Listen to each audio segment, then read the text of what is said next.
Hey, what's up, guys? Welcome to Law-Splaining the Interwebs. I am your host, Nick Rekieta of Rekieta Law, a small law firm in central Minnesota. How are you guys doing tonight? How are you guys doing tonight? I'm very happy to see you, very happy to be here. I know the mic sounds different. I know it's not a new mic, it's different settings, and I know that some people hate it. I know. I'm still working on it, okay? Still working on it. It's an interesting task trying to get, you know, like a good sound. But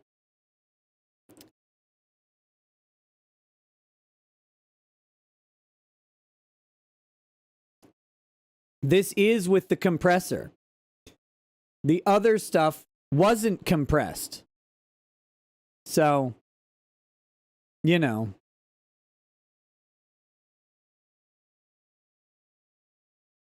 Something's wrong with it. Maybe I should turn on the monitor. I don't know what it sounds like. I can always disable this. Just a second. We'll do it live. That's always a good idea.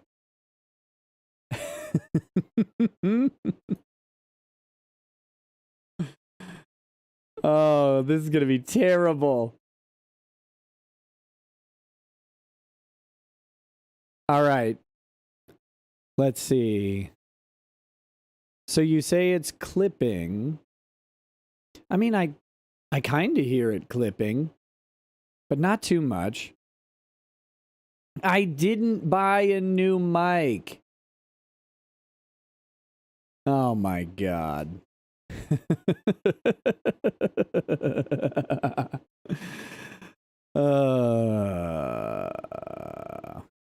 Well, anyway, I'm not gonna do it on the fly here because that would be a disaster.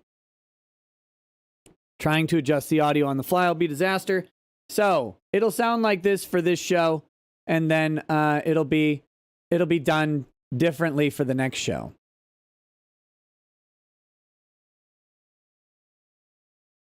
I don't know. I do know one thing.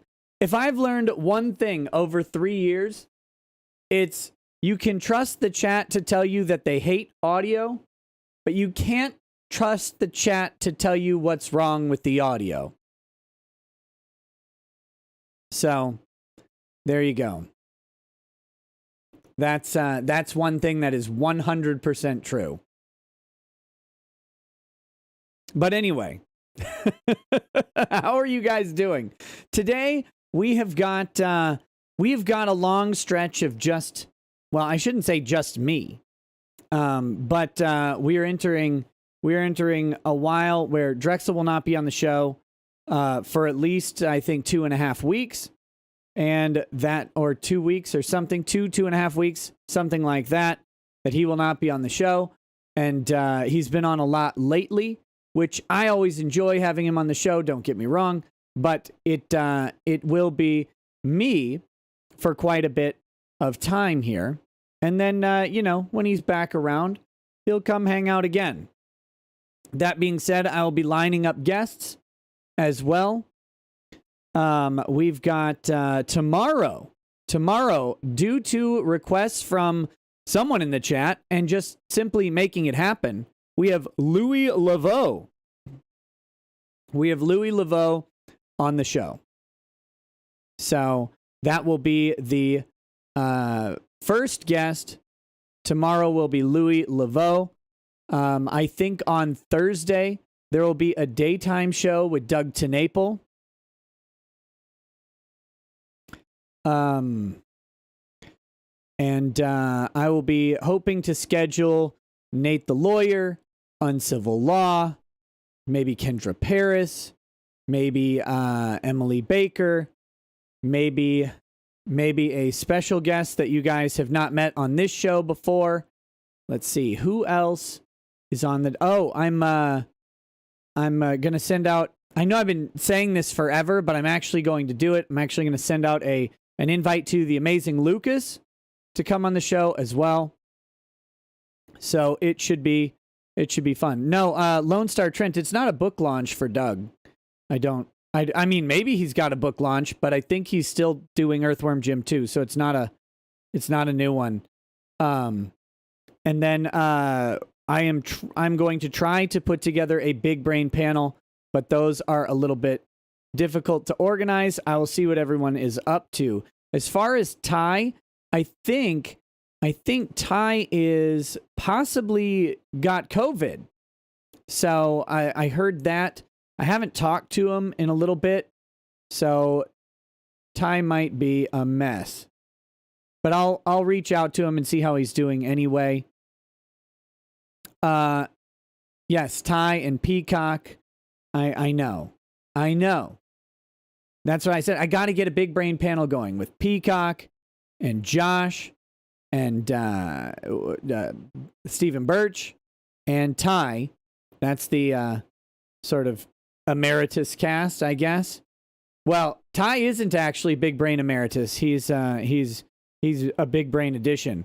But and then I do need to do a show with Uncivil Law as well. And I need to talk to Ian Corzine. I finally got to meet Ian Corzine on Eric Hanley's show the other day. And he seems like a really interesting dude as well. So that's all hopefully coming up soon. There should be quite a few guests to cover various topics, and there's a lot to talk about in regards to censorship.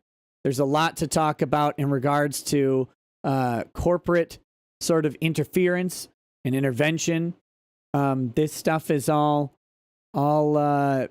very, very crazy right now. Very crazy what's going on. Watching people get banned. Twitter banned 70,000 users. 70,000 users. Ty Beard, he's in the chat. Ty, are you alive? Are you a bot? Are you okay? I heard you might have COVID. Are you alive?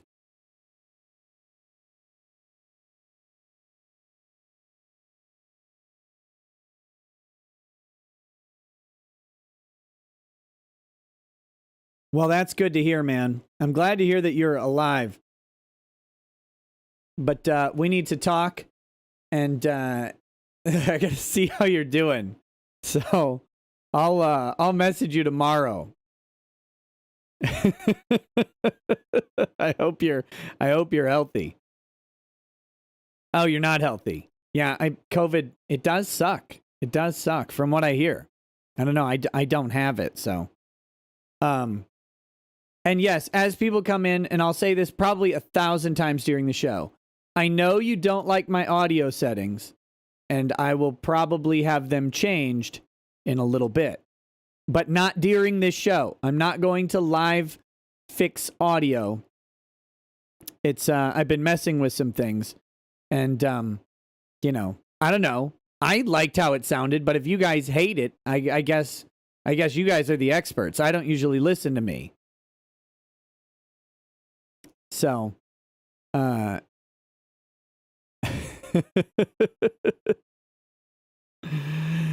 so anyway, Twitch stream where we fix your audio. Yeah, that sounds like a joy.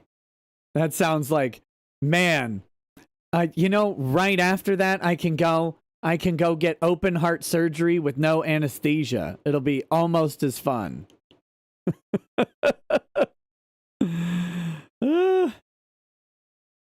It's not a new mic. Oh, God.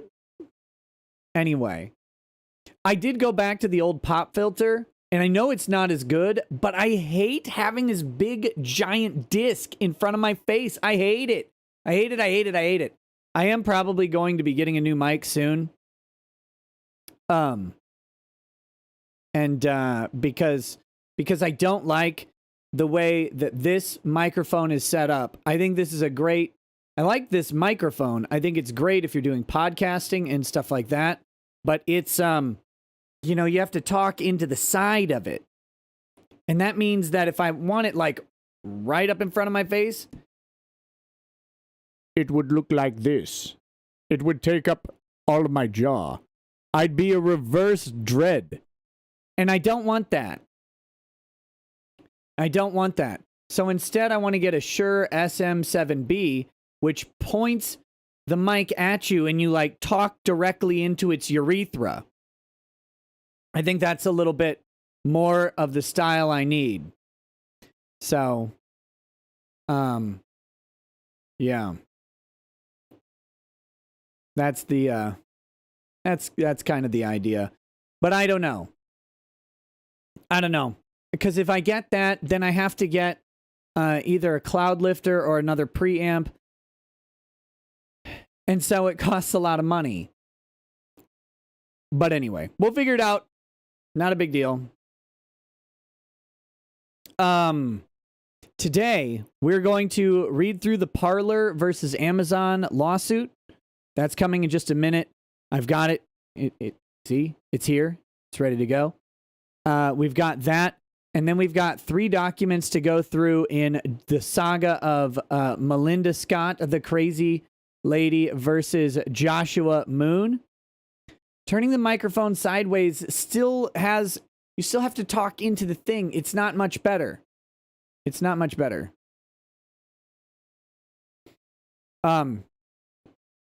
Anyway, so we've got 3 documents there. So that is going to be the bulk of the show.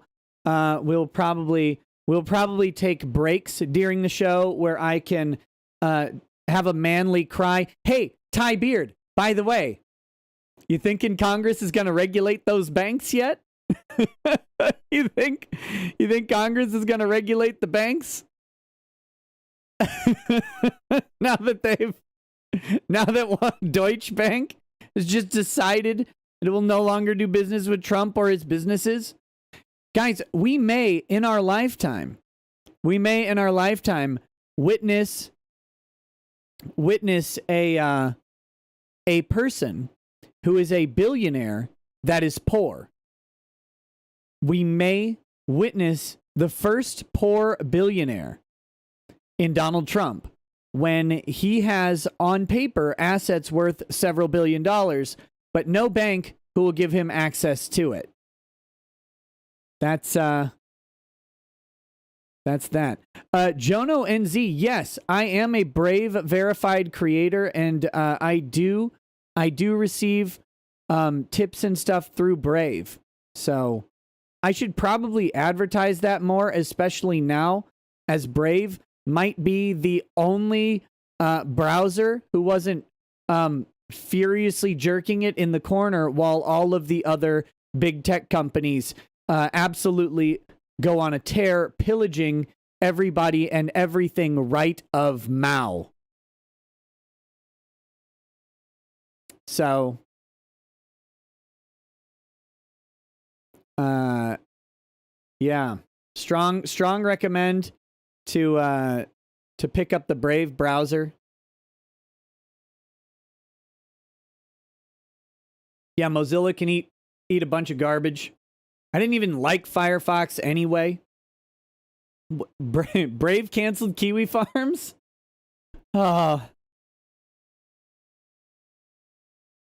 Use Brave for everything except my stuff? Why don't you just use Brave for my stuff?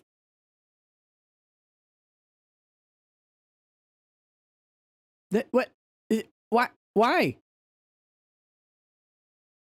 Oh, God. Here. Let me do this. I'm going to add something to this scene. This'll work. We're going to do this live.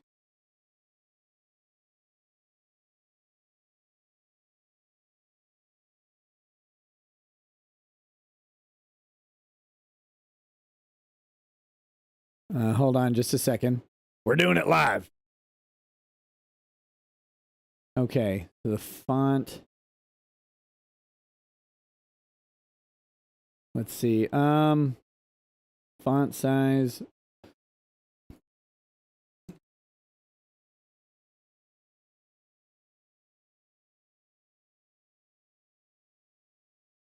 There we go. We do that. And then... Nope.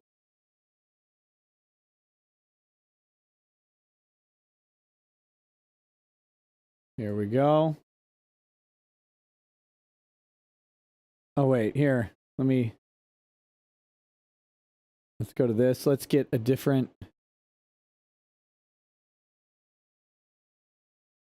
There we go.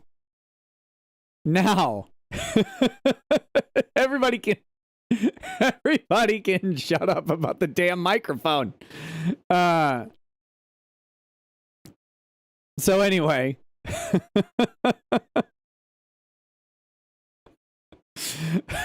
I'm leaving it. It's staying there. It's in front of everything.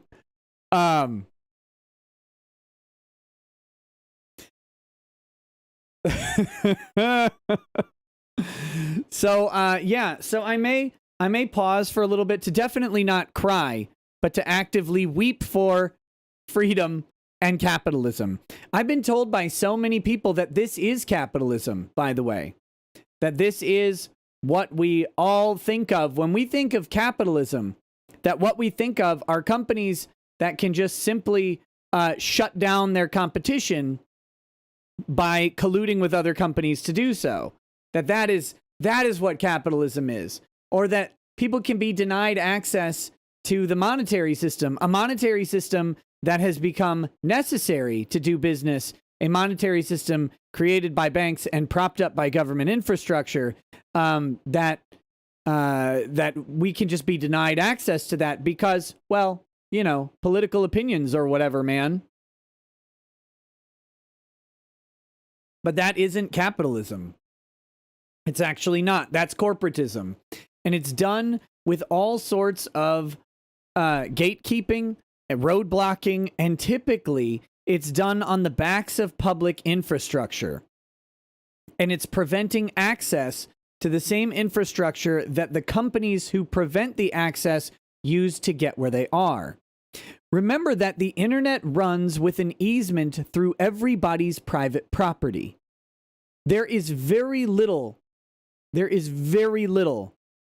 internet infrastructure going across non-private property. It runs under your parts of your yard. It runs to your house. It runs under public roads, private roads. It runs under farmland. It runs all over the place. All of this stuff is infrastructure that you pay for, either through privately giving up part of your property rights, by publicly paying for the easements that are required, because they're public easements. They're not public utilities. They're privately maintained, but they're public easements that give access to the property that's necessary. And if, let's say, you know, if Charter or Cox or whoever wanted to come and lay a cable through your neighborhood, and you said, no, I don't want a cable run through my neighborhood. Well, guess what? The easement for that cable would be taken from you by eminent domain. It just would. And you wouldn't have anything you could do about it. I mean, you could bring a lawsuit. You'd lose. And they'll just go ahead and take it. And then you can bring another lawsuit and spend several $100,000 figuring out if the government should give you, like, you know, $500 of compensation for the easement or $1,000 of easement compensation. So, that's all of this is used to actually make those services work. And we kind of ignore that for internet companies. We kind of ignore that. Oh, and by the way, the airwaves, your cell signals, those are leased. Those are leased signals owned by the government. I don't really think that the government should necessarily own wireless bands, but it's the way that we do manage things, and it's maybe the most effective way. So again, those wireless bands are technically owned by, you know, your government, and they lease them out to different companies. And again, if those companies collude together to prevent someone else from having access to even leasing them, we would all say that that's probably a problem. But that's what they're doing in effect with services like Parler. So there isn't an option to build your own. Parler was building your own. I think all of you guys know this, but I'm ranting about it anyway. Parler was the build your own. Remember, if you don't like Twitter's moderation policies, go build your own website. So someone did. That someone was Andrew Torba, and it was Gab, and it was trash. But at least it was something. And then they went after Gab immediately. Now, Gab managed to survive. At one point, I don't know if you guys remember this, but Gab literally sent out an email asking people to send them checks because all of their payment processing got shut down.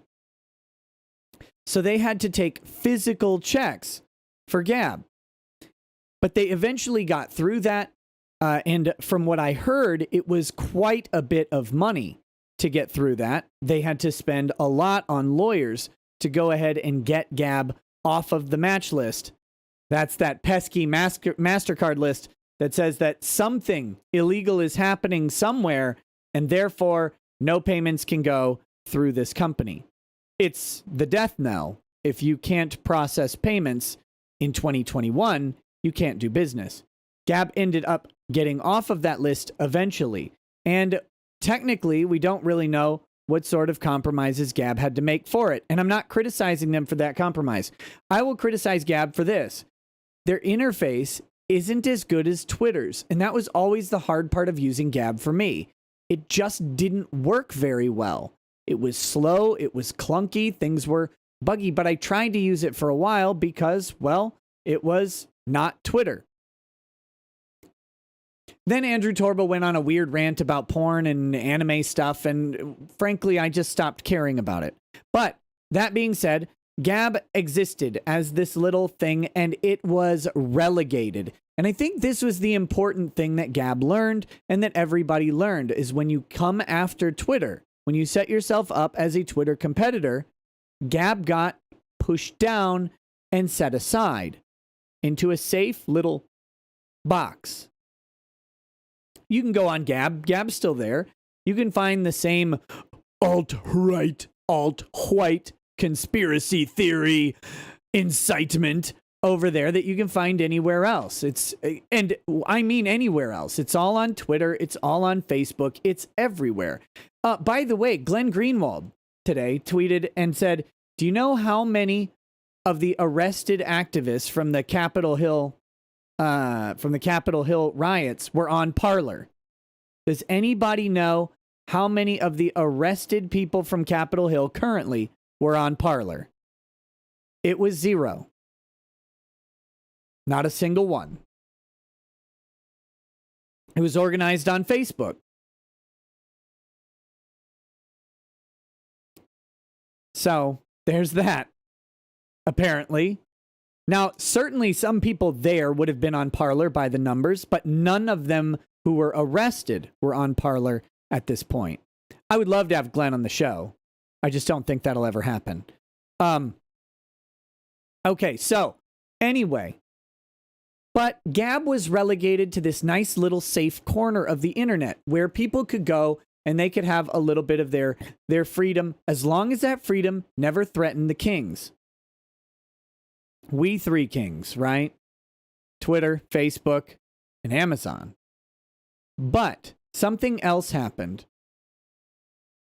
They wanted to make a platform that wasn't associated with the same baggage that Gab was associated with, which was the alt-right, the racism, the conspiracy theory. And by the way, again, that's an unfair characterization of Gab. There's also Nazi. No, I'm joking. I'm joking. No, but it is an unfair characterization because when you kick everybody of a certain political leaning off of the one platform, they're going to go and congregate in larger numbers on another platform. It's just where they're going to go. They're going to go to a place where they can. And if there's only one place, they're going to go. And so it's not really surprising that there seems to be a lot of that stuff on Gab or on Parler or wherever, if you took all of it away from somewhere else, any of it showing up anywhere is going to look like, quote unquote, a lot. That's just the reality of the situation. I didn't really see any of that in my time on Gab or on Parler for that matter. I'm like, where's all the cool stuff? It wasn't there. I couldn't find any of the crazy insanity. But that being said, which I'll say 100 times, Gab was relegated to the corner. Parler wanted to be something different. They wanted a direct competitor. They got a lot of funding. We had right-leaning venture capital paying quite a bit of money to get Parler into a place where it could be big, where it could be big enough to have meaning and not be relegated to the corner. And I initially had problems with some of the stuff Parler was doing because while they were professing themselves to be anti-censorship, they were similar to Gab, censoring things like anime and nudity and stuff like that. And they had some of the terms of service issues, or they had some issues with their terms of service that I didn't like indemnity clauses. By the way, be glad that they didn't have that indemnity clause to anyone who might be on Parler that caused it to be shut down or have any subsequent effects from Parler and Parler's lawsuits. So those indemnity clauses might have hit some people, but they took them out, which I think was actually a good thing because people aren't really responsible for Parler's legal fees. Okay. But here's the thing.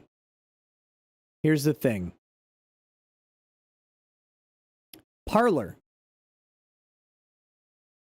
was a place where the right could go. And I don't mean the alt-right. I mean the contemporary right, the conservative right, the populist right, the mainstream levels of the Republican Party could safely go onto Parler and just talk without worry about their viewpoints being censored. They didn't want to go to Parler to incite violence. They didn't want to go to Parler to overthrow the government. They just wanted to go to Parler to talk and express political opinions away from Twitter, where they would be regulated, where they would have their account banned and their social media interaction disruptive. And we haven't really, I don't know what it will be, but eventually there will be sociological and psychological studies on how damaging it is to be removed from a social media platform when those social media companies implement efforts to create dependencies on the platform. Facebook and Twitter have mechanisms built into them to make you want to check them all the time and to give you that dopamine hit of interacting with someone you like, someone you don't like, seeing a picture of a loved one, seeing something that makes you mad, whatever it is, it has a response that we become accustomed to and want and desire. It's why social media is so damn effective and so profitable. And so then when you think about the fact that they know this, that they engineer it this way, that they want to create that necessary condition of waking up in the morning, checking your social media accounts, waking up in the morning, interacting with people, going throughout your day on your breaks and needing that as your release or escape from everything else you're doing in your job or your home or whatever it is, to knowingly engineer that and to then take it away as operant or classical, I don't know, however you want to look at it, conditioning for punishment for thinking the wrong thing. That is probably the most nefarious part of social media bannings generally. Imagine you got someone hooked on heroin, okay? Imagine you get someone hooked on heroin. Like they're just walking down the street and you just run up and you just start shoving needles into their arms and injecting them with heroin. Now that they're addicted and you give them their heroin every single day, and then when they do something wrong, you take them off of it. Don't they actually do this in movies as villains? That's what movie villains literally do to like human trafficking victims. And yet social media is doing that, and they're doing it in the open and with full knowledge of what they're doing. So I just want to point out how ridiculous the bannings are in general, but They started banning people. They started editorializing. They started making it very clear on places like Twitter and Facebook that your opinions or my opinions might not be at home there. And they started to tell us with little messages, this is disputed, this is not true, this is not factual. Or they just start shutting the tweets down, putting them behind a wall. This might be dangerous content. Do you want to proceed? And you open it up. It's a cat meme or something. It's ridiculous. Of course it's not dangerous content. It's some guy's opinion, probably some weirdo's opinion. That's okay. We can read an opinion that's not our own, and it's not really dangerous. We won't die from it. But they started doing that to indicate that maybe there are opinions out there that are not quite acceptable on this platform. So people left. People left and wanted to find something else. And that scared them by how many people were leaving. So you see, they want to control the ban. They want to control the flow. They want it to be a punishment. And that's the trick. You can't leave Twitter. They may want to throw you off Twitter, but you can't leave it. They want you gone from Twitter, but they can't let you choose to go. Because if you choose to go, then you didn't learn from your mistake. If you don't learn from your mistake, then you don't learn how to be compliant. And you don't learn how to think the way that Jack thinks. And Jack is a weirdo. Jack might be interested in children. I don't know. Look at him. He's certainly interested in cheeseburgers that have been left in dumpsters. Jack is a homeless man. Look at him. And we're supposed to listen to this guy? No, thank you. No, thank you. But they can't let you leave of your own volition, because if you leave of your own volition, then you're still free. But free isn't what they want. They want you subservient to their system. They want you pulling down on it, because ultimately they want you to come back to their system, right? They want to punish you. They want to ban you and get rid of your opinion. They want you to come back with a different opinion. Use a VPN or whatever, right? People always end up coming back. But their language is a little bit different. They're not so free with what they say as they were before. The insults become a little bit more mild. The political hot takes become a little less spicy. The conspiracy theories go down from Illuminati to gay frogmen. They go in increments towards conformity to not social mores, but social media mores. Those are determined by a corporate board at Twitter and Facebook. And yes, those corporate boards get together and have their own little orgies. And I don't mean metaphorical. I mean literal orgies. And then they exchange information with all the post-nut clarity in the world. And it's terrifying that they do it.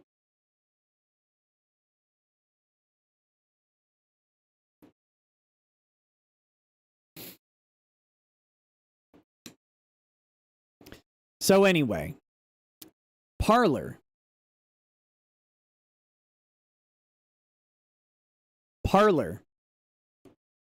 was a direct threat to people's ability to be trained.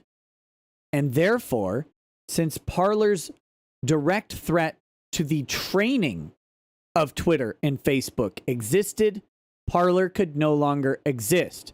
We must be trained by Twitter and Facebook. We can't be free to go somewhere else. And by the way, Parler, for lack of a better term, cucked to all of the demands, because Parler didn't realize that they were the problem, not the speech on Parler. The speech on Parler wasn't a problem. Parler is the problem. So they actually, Amazon, we're going to get to this in the website. In the in the lawsuit, we're going to get to this. Parler actually capitulated and removed all 98 posts, all 98 posts, guys. That's what Amazon identified to Parler as unenforced incitement and hate speech. 98 posts. We know idiots on law Twitter who make more posts than that while taking a dump at work.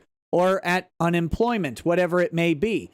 Guys, it was 98 posts, and Parler removed all 98 of them. Amazon didn't care. They still removed Parler.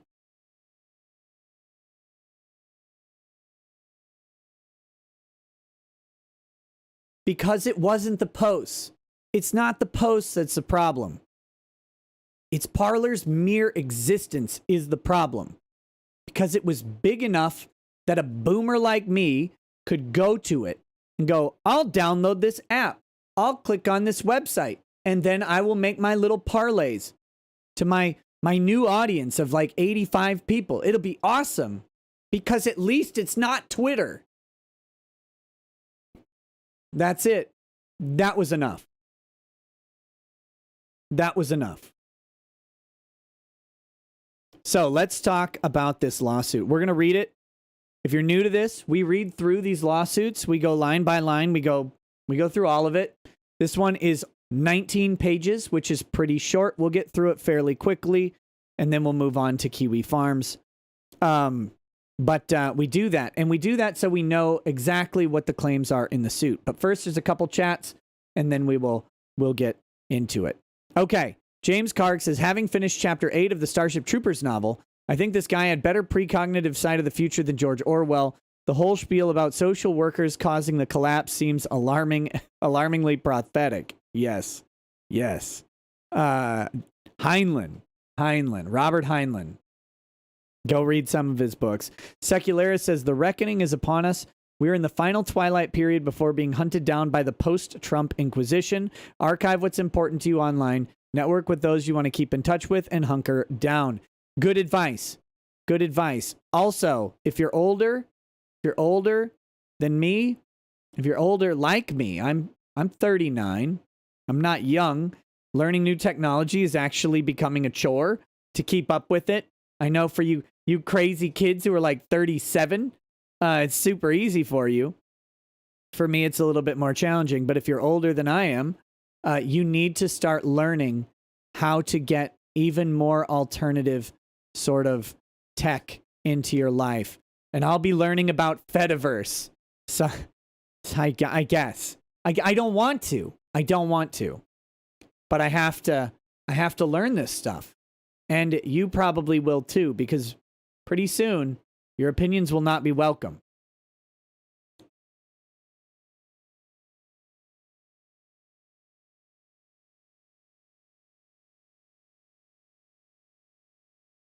James Sanders, that's actually very useful information. I don't know how you know that. But yeah, I will probably do that. But I'm not going to do it live. I'm not doing it live. Jimmy the Hand, you're 38. Where do you fit? In hell. Okay. AGK says, I don't hate the audio, but if you're concerned, if you have gain adjustment anywhere, that just needs to be turned down a tickle. Also, shotgun mics are unidirectional, can get annoying. My suggestion, quality lavalier mic. No, I don't want a lavalier mic. No, thank you. Intimidator 0108 says, good evening, Nick. Hope the weekend treated you well. Just got some good news yesterday after streaming Forza Horizon 4 and an email from Twitch saying that I finally made affiliate. So here's 20 for future grifting, you boomer. Hey, congratulations, man. I am glad you made affiliate status. Hopefully you will have a good time building your following on Twitch. Okay. The Big Red Bear says capitalist systems always lead to where we are because that capitalist system will always seek to control monopolies and governments. It's not that capitalism has to be this. It's that those inside the system want this. Yes, you're right, the Big Red Bear. It's the people who are wrong. And that's why Adam Smith in Wealth of Nations also wrote Moral Sentiments. And the idea was that the Wealth of Nations capitalist vision had to be tempered by a moral people. And, well, I don't mean Christian morality. I mean just generally moral people. And I don't think we have that. I don't think we have it.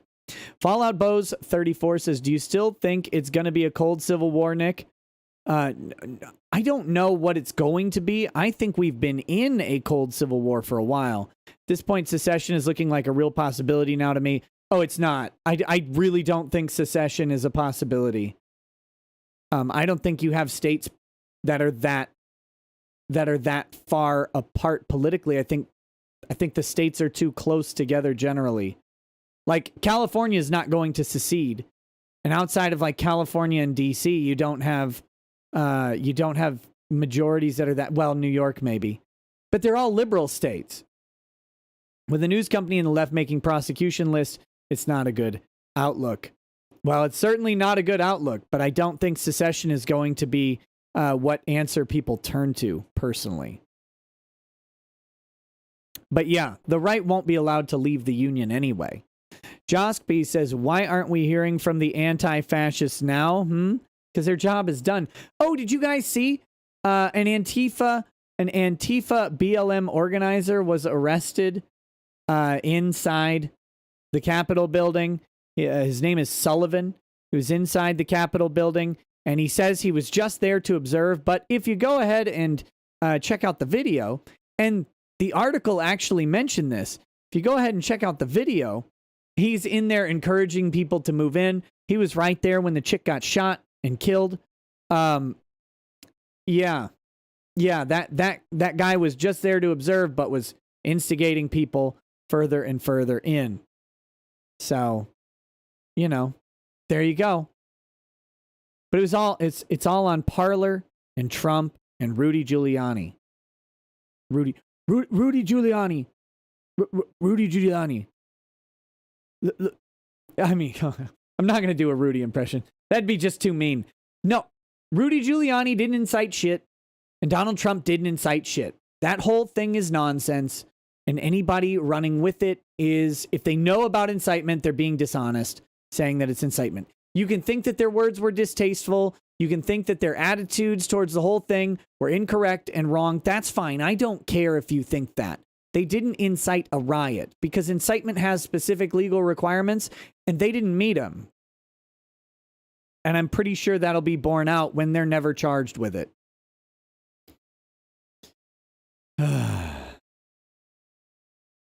Jesse Slaughter, it's 1 out of 90 plus arrests that have been talked about. But here's the interesting thing with riots, right? With violence at a protest. It doesn't take many to break open the floodgates. It doesn't take many.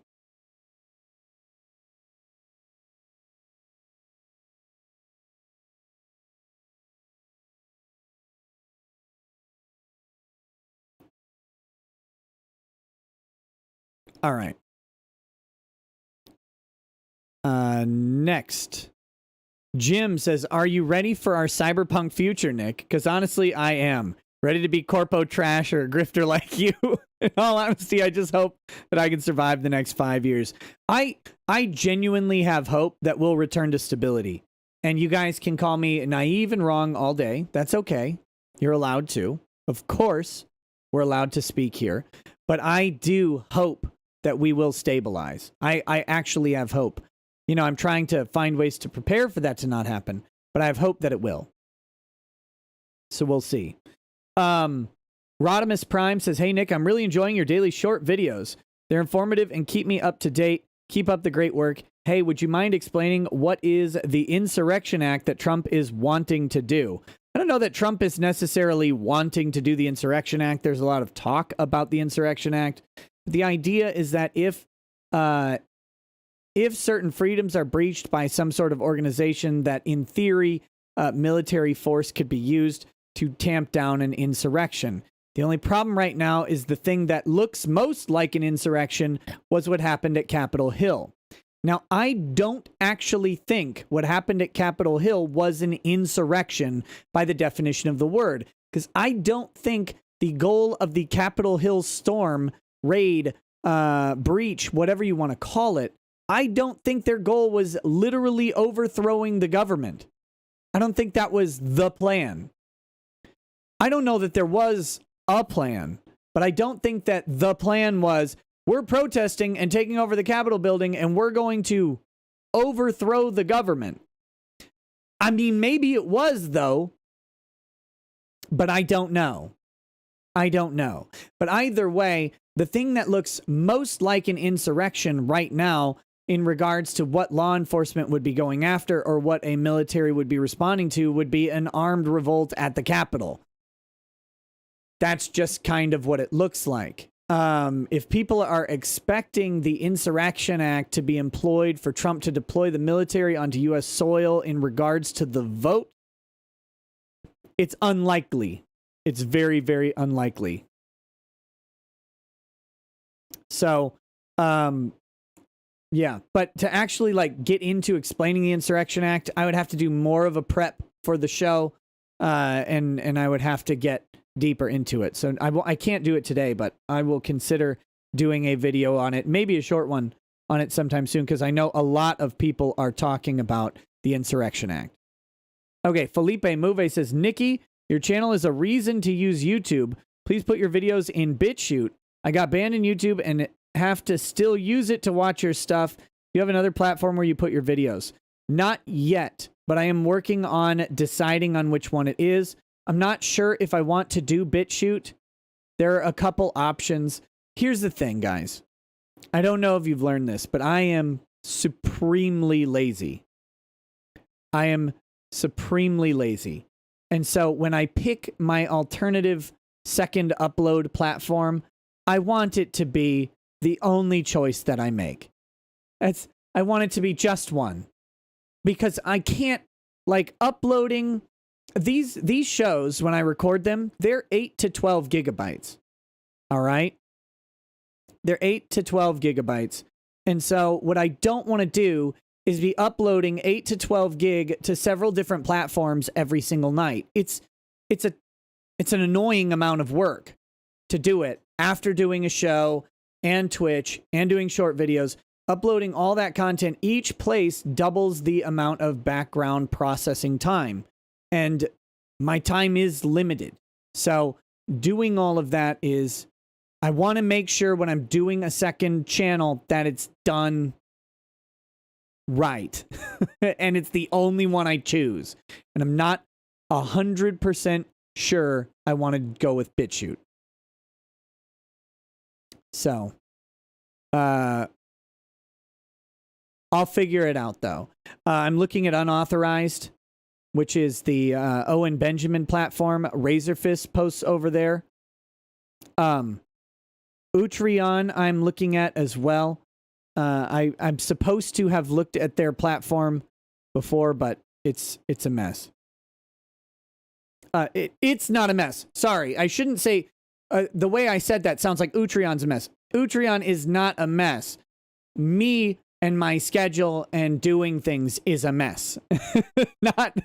Oh, man. I apologize to saying that in that way. It had nothing to do with Utreon and everything to do with me. So, anyway. I will figure it out. Lady Rackets, can I show you what buttons to push on your computer? Thank you. All right. Let's get back to the topic at hand. Parler. Parler, by its undersigned counsel, alleges and by its chief operating officer verifies as follows. Who's their lawyer?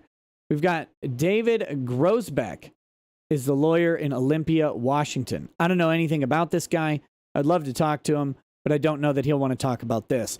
Nature of the action. This is a civil action for injunctive relief, including a temporary restraining order and preliminary injunctive relief and damages. Last month, defendant Amazon Web Services and the popular social media platform Twitter signed a multi-year deal so that Amazon Web Services could support the daily delivery of millions of tweets. Amazon Web Services currently provides that same service to Parler, a conservative microblogging alternative and competitor to Twitter. Okay, so if you don't catch that, this is a really, really important part of their theory of the case. Amazon and Twitter are in contract with each other. This is going to be the basis of the antitrust claims that they make against Amazon, because Amazon removing Parler from the web service is annoying, but maybe not unlawful. Amazon working with Twitter to remove Twitter's partner as a result of Amazon's agreement with Twitter is actually antitrust, or that would be a trust. That would be anti-competitive, and that would therefore potentially bring about the invocation of the Antitrust Act. So that's the important part. When Twitter announced 2 evenings ago that it was permanently banning President Trump from its platform, conservative users began to flee Twitter en masse for Parler. The exodus was so large that the next day, yesterday, Parler became the #1 free app downloaded from Apple's App Store. Yet last evening, Amazon Web Services announced that it would suspend Parler's account effective Sunday, January 10th at 11:59 p.m. Pacific. And they actually waited until January 11th at like 12:06. And it stated the reason for the suspension was that Amazon Web Services was not confident Parler could properly police its platform regarding content that encourages or incites violence against others. However, Friday night, one of the top trending tweets on Twitter was "Hang Mike Pence." But Amazon Web Service has no plans, nor has it made any threats to suspend Twitter's account. Amazon's decision to effectively terminate Parler's account is apparently motivated by political animus. It is also apparently designed to reduce competition in the microblogging services market to the benefit of Twitter. Thus, Amazon is violating Section 1 of the Sherman Antitrust Act in combination with defendant Twitter. Amazon is also breaching its contract with Parler, breaching its typo. Throw out the suit, there's a typo, which requires Amazon to provide Parler with a 30-day notice before terminating service, rather than less than 30-hour notice Amazon actually provided. Finally, Amazon is committing intentional interference with prospective economic advantage, given the millions of users expected to sign up in the near future. Okay, so as far as the breach, this is the core of their claim. They were entitled to 30 days on Amazon's service. Amazon gave them less than 30 hours. So that is potentially a breach. And that is really, in my opinion, the big motivation of this claim. Sure, they would like to get damages, but what they really need right now, they need to be back on Amazon service for that 30-day period. That's what Parler needs. They need that 30 days to line up another vendor or to build their own infrastructure or whatever they need to do. If they don't get back up in the next couple days, they're done. They're dead. Everyone will move on and no one will care. Frankly, I think Parler is already dead. Because you have to ask yourself as an investor, if Parler approached you right now and said, okay, you saw what just happened to us, we need your money to get back up and running, would you, under any circumstance, give money to Parler right now, expecting any sort of return? No, of course not. Of course.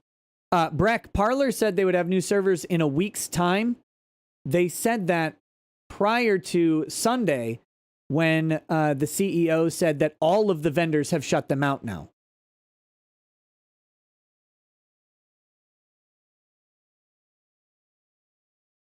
No, you guys are thinking like you, okay? I said if you're an investor, would an investor expecting a return give money to Parler? And I think the answer to that will resoundingly be no. They won't be able to get significant funding because the likelihood is they'll be removed from Amazon services in 30 days and they will constantly be the subject of removals and deplatformings. They're not getting back on the Google App Store. They're not getting back on the Apple App Store. Likely, their payment processors will be shut down if they come back. Wrong? Okay. All right.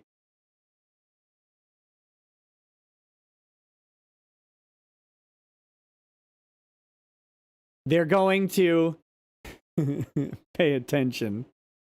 Here's the thing. If Parler survives this technology attack, they're going to get shut down by the banks. They're going to get shut down by the banks. And I assume the same people telling me that I'm wrong now were also saying that I was wrong when I said the banks would go after Trump and his businesses. The only thing I was wrong about is I thought it would be after Trump was out of office. Now they're doing it while he's still in it.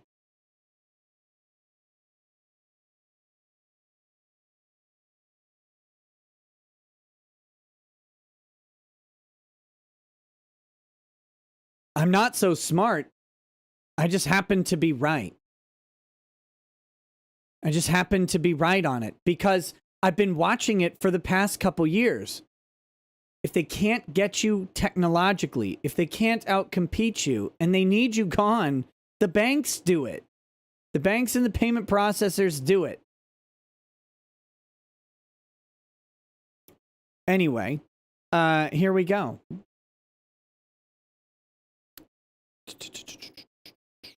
The emergency suit. Okay, so yes, anyway, what they need though, is they need that 30 days to try and get their thing up and running. Again, my opinion is that Parler is basically dead. People will lose interest. Maybe they can rescue it if they can get this injunction and they can get back up and running in the next couple days. I don't think that's likely. And I also don't think people are going to stay there. They're moving to Gab. They're moving to Cloud Hub. They're going to move to things like Fediverse and other stuff that I don't understand. I don't think they're coming back to Parler because Parler will be shut down again. But that's my opinion. This emergency suit seeks a temporary restraining order against defendant Amazon Web Services to prevent it from shutting down Parler's account at the end of today. Doing so is the equivalent of pulling the plug on a hospital patient on life support. It will kill Parler's business at the very time it is set to skyrocket. So jurisdiction. This court has subject matter jurisdiction over Parler's federal antitrust claims under 28 U.S.C. 1331 and 1337, as well as under 15 U.S.C. Section 26. The court has supplemental jurisdiction over Parler's state law claims under 28 U.S.C. 1367. That means that due to the core issue being under the federal claims like the Sherman Antitrust Act, then state law claims like breach of contract, those will just be brought into the same case for efficiency of the court. Socialism is for figs. Says Nick, they just got Epic server to host them. You need to do research, bro, before you talk. Okay, good job, Parler. We'll see how long that lasts. They hadn't when I was doing research for the show, but you know, that's fine.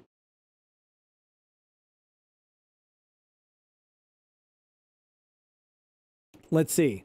Let's take a look. Parler Epic. Parler transfers domain name to Epic, domain registrar of choice for the far right. It begins.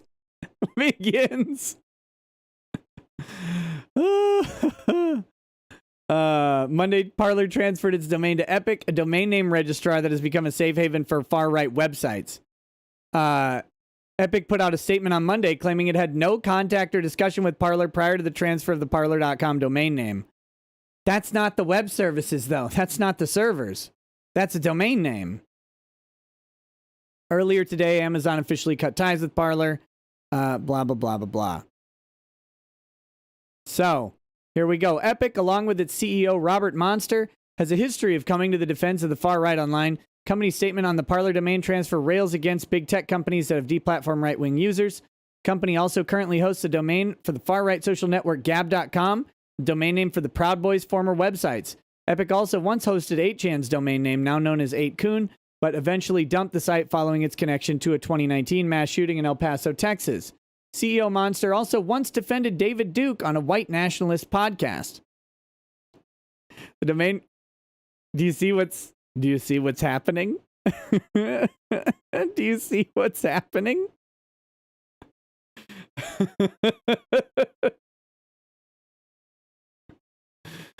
Oh, all right. They're going to go after Epic next. Is this a white nationalist stream? I don't think so, but maybe. Who knows anymore, right? What actually is a white nationalist stream?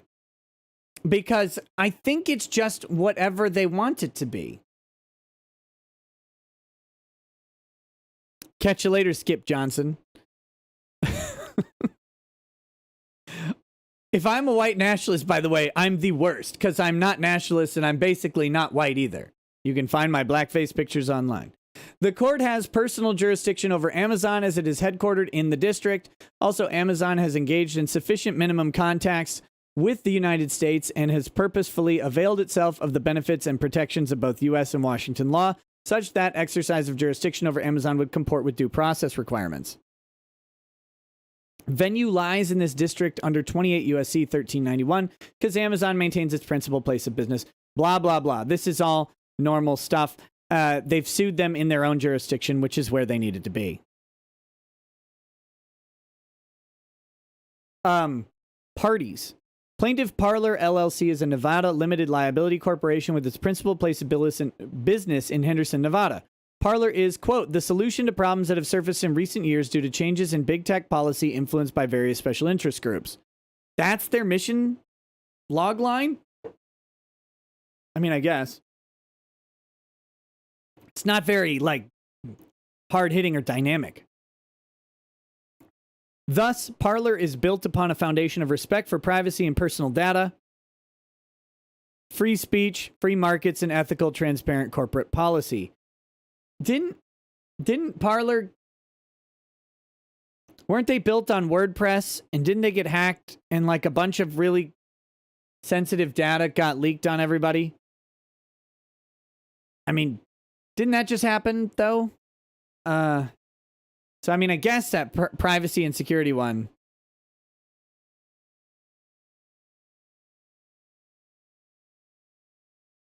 Is that fake news? I don't know. Like, I actually don't know, so I'm asking. Okay, so that's fake news. Good. Okay, well, that's good, because that actually had me worried for other people. I was... Like, just honestly, right before all this happened, I was looking at the page, like, verify my Parler account or whatever, where you have to, like, take a picture of your ID. It's like, oh, I should do that probably if I'm going to be doing stuff over there. And then all this stuff went down. I was like, oh, okay. So. All right. Defendant Amazon Web Services. An Amazon.com Inc. company is Delaware Corporation with its principal place of business in Seattle, Washington. Amazon is the world's leading cloud service provider, capturing a third of the global market. This is almost double the next largest competitor and equal to the next three largest competitors combined. Amazon generates tens of billions of dollars in revenue annually. According to its own press release, for 14 years, Amazon Web Services has been the world's most comprehensive and broadly adopted cloud platform. And that's the press release about Twitter selecting Amazon as strategic provider to serve timelines. Now, of course, this is a strategically selected article to re-emphasize the link between Amazon and Twitter. Certainly, they could have picked any article about the size of Amazon. This one specifically mentions Twitter, and that is good strategy. That is why millions of customers, including the fastest growing startups, largest enterprises, and leading government agencies, trust Amazon Web Services to power their infrastructure, become more agile, and lower costs. In short, Amazon Web Services is the Rolls-Royce of cloud platform providers. Facts. Parler. So this is the interesting section, finally. Parler contracts with Amazon Web Services to provide the cloud computing services Parler needs for its apps and website to function on the internet. Further, that both the apps and the website are written to work with Amazon's technology. To have to switch to a different service provider would require rewriting that code, meaning Parler will be offline for a financially devastating period. Parler is also a competitor of Twitter, as both provide a similar platform for users to communicate with short messages, links, and pictures. Like many social media platforms, Parler's business model is not based on subscription fees. Although I do believe that Parler does have subscription fees to get you some sort of notice. You can be like a supporter or something. Less than a month ago, Amazon announced with a press release a new multi-year deal with Twitter. Amazon will, quote, provide global cloud infrastructure to deliver Twitter timelines. According to the deal, Twitter will leverage Amazon's proven infrastructure and portfolio of services to support delivery of millions of daily tweets. Further, this expansion onto Amazon Web Service marks the first time that Twitter is leveraging the public cloud to scale their real-time service. This deal built on the company's more than decade-long collaboration where Amazon Web Services continues to provide Twitter with storage, compute, database, and content delivery services to support its distribution of images, videos, and ad content. Not to mention its distribution of illegal images of children. Because guess what's all over Twitter? Illegal distribution of images of children. And Jack doesn't take them down for days because they are pro-pedophilia.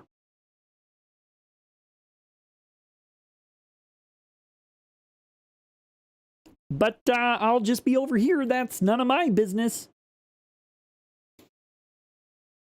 What is more, together, Twitter and Amazon Web Services will create an architecture that extends Twitter's on-premises infrastructure to enable them to seamlessly run and scale the real-time service globally, increase its reliability, and rapidly move new features into production around the world.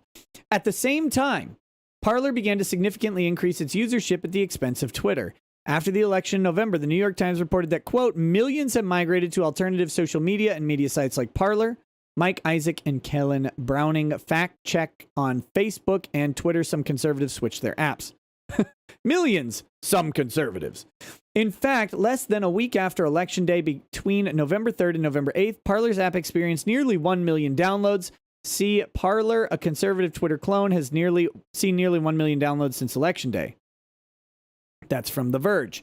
This resulted in Parler rocketing to be, quote, the #1 free app in the iOS App Store, up from number 1023 just a week earlier. Likewise, in that same week, the Parler app went from 486 to first in the Google Play rankings. Not surprisingly, the app was the 10th most downloaded social media app in 2020, with 8.1 million new installs. Quoting Jonathan Schreiber, Parler jumps to #1 on the App Store, blah, blah, blah, blah. In 2021, this trend not only continued, it accelerated thanks to Twitter's announcement 2 days ago that it would permanently ban President Trump from its platform. On that day, last Friday, Parler saw installs increase in the United States by 355%. After Twitter's announcement, conservative politicians and social media and media figures began encouraging their followers to switch to Parler. Speculation began to mount that President Trump would likewise move to Parler. Aha! Do we see the problem? They don't want Trump. They don't want Trump. They're going to shut down anything where Trump goes.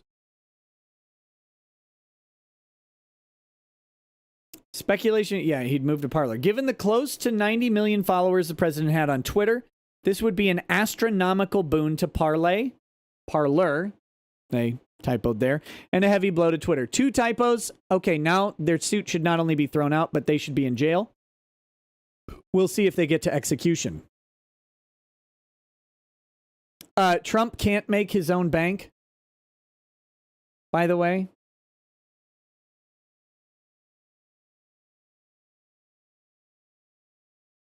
Trump can't make his own bank. He won't be allowed access to the automated clearinghouse system and overnight lending privileges, and he will not be allowed to do business through MasterCard. I'm trying to tell you. They just won't do it.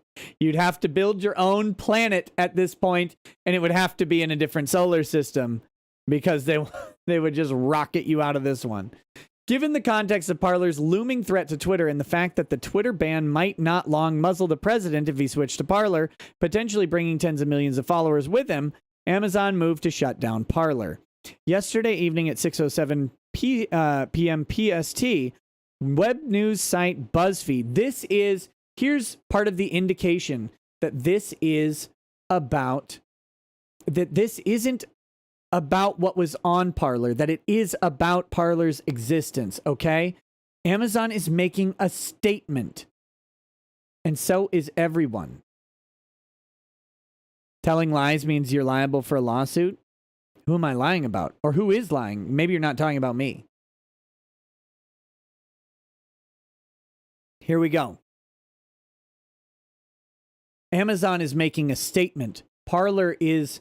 I used this metaphor on Twitter the other day because, Parler's dead. Parler is ahead on the spike of London Bridge. Everyone is supposed to go by it and realize that they need to pay proper homage to the king. In this case, the kings. All right. Yesterday evening at 6:07 p.m. Pacific Standard Time, web news site BuzzFeed posted an article with screenshots of a letter from Amazon Web Services to Parler, informing Parler that its account would be suspended at 11:59 p.m. PST on Sunday, less than 30 hours later. Strangely, the article with the letter was posted before Parler itself received the letter in an email received at 7:19 p.m. PST, over an hour after the BuzzFeed article went online, meaning Amazon leaked the letter to BuzzFeed before sending it to Parler.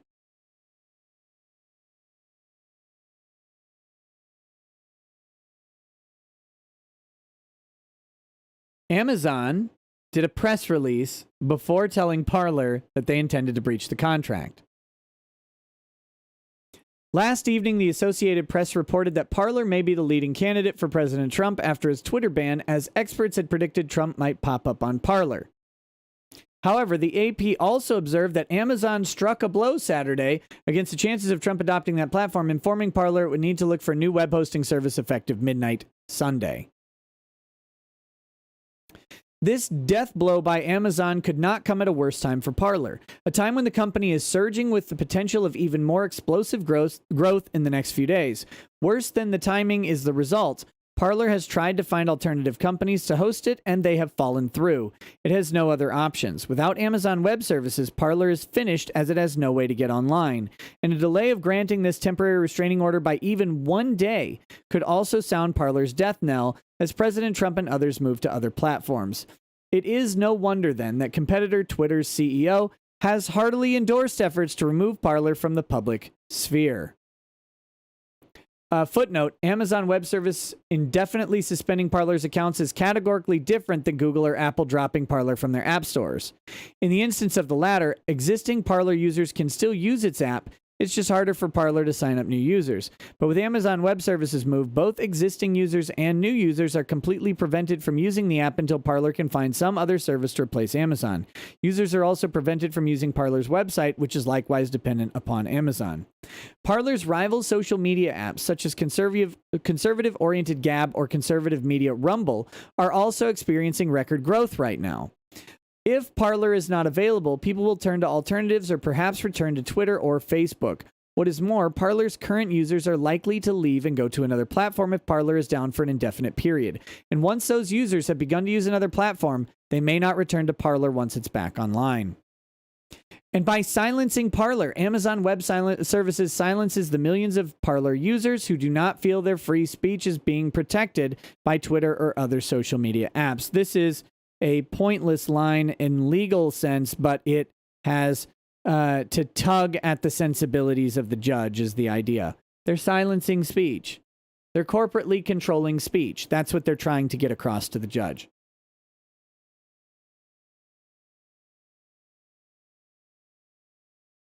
What is more, by pulling the plug on Parler but leaving Twitter alone despite identical conduct by users on both sites, Amazon reveals that its express reasons for suspending Parler's account are but pretext. In its note announcing the pending termination of Parler's service, Amazon alleged that over the past several weeks, we've reported 98 examples to Parler of posts that clearly encourage and incite violence. Amazon Web Services provides a few examples, including one that stated, "How about make them hang?" followed by a series of hashtags, including hashtag fuck Mike Pence. Okay, so those are some of the examples of incitement. By the way, this is not incitement. This is not a threat. This is not legally anything of the sort. The court's test for incitement and threats of violence goes back to 1954, which is Brandenburg versus Ohio, in which white supremacists, KKK members, and neo-Nazis got together for a rally. And at that rally, they encouraged people to, quote-unquote, hang the blacks. It was a rather awful rally. But here's the thing. When they brought that case to the Supreme Court, because they were arrested for their for their speech. When they brought that case to the Supreme Court said, but there weren't any black people around for them to actually hang. So it wasn't likely that there would be any sort of explosion of violence. There wasn't anything to incite. It was a bunch of white guys in robes. So they weren't going to start painting and hanging each other. They would, there wasn't an actual riot to incite. So that is the Brandenburg test, means that the outcome has to be reasonably foreseeable and imminently possible. Okay? Rather awful, no, it's evil. Yes, I'm deliberately downplaying the language, Aaron. It was a terrible rally. It was a terrible rally full of racists expressing their desire for other races to be killed openly in public. My point about that is, as bad as that is, the Supreme Court said, yeah, but there wasn't anyone for them to say, go get that guy, go get that church, go get those people. There wasn't any of that to happen. Without that, it doesn't meet the legal definition of incitement. And without that legal definition of incitement, you can't actually have incitement. You can't do it. So, of course, this doesn't matter in private companies. But I want to point out, I want to make this distinction very, very clear. Private companies can limit whatever speech they want. That's true. Mostly.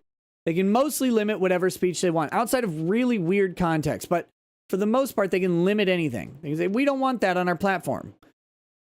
But by couching it as incitement, they're invoking the sentiment that the speech is unlawful or otherwise unprotected. But this isn't true. Hashtag fuck Mike Pence is protected speech. In fact, it's the most protected speech, as he's the vice president of the United States and is the most subject to criticism from the citizenry. How about make them hang is an expressive term about dissatisfaction with politicians who, by the way, they used to hang when politicians did the wrong thing. It doesn't literally mean like make them hang. And even if it does, it's unlikely that anyone reading that message is in a position to carry it out. And the sender of that message has no reasonable way to ensure that that would happen or to reasonably expect it to happen. So it doesn't meet the legal definition of incitement, even though they're trying to rely on the emotive value of the legal definition of incitement to support their justification of censorship. That's the point. That's why I'm bringing up what the legal definition is. I'm not trying to say, well, they can argue this against Amazon. You can't argue it against Amazon. But Amazon's being disingenuous because they know this. Amazon has better lawyers than me on staff who can tell them, yeah, that's not really the legal definition of incitement, but you can say whatever the fuck you want, buddy.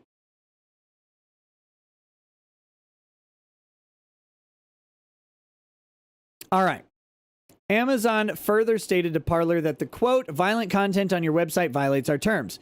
Because Amazon declared, we cannot provide services to a customer that is unable to effectively identify and remove content that encourages or incites violence against others, Amazon announced the pending termination of Parler's account. However, the day before, on Friday, one of the top trends on Twitter was Hang Mike Pence with over 14,000 tweets. And earlier last week, an LA Times columnist observed that Twitter and other social media platforms are partly culpable for the Capitol Hill riot by allowing rioters to communicate and rile each other up.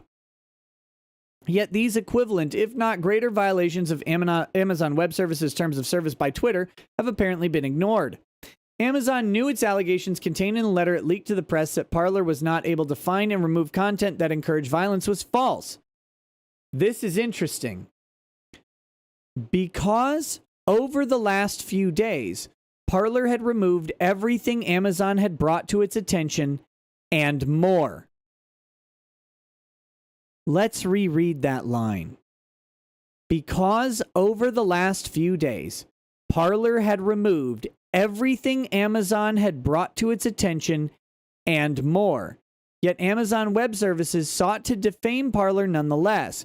And because of Amazon's false claims leaked to the public, Parler has not only lost current and future customers, but Parler has also been unable to find an alternative web hosting company. In short, Amazon Web Services' false claims have made Parler a pariah.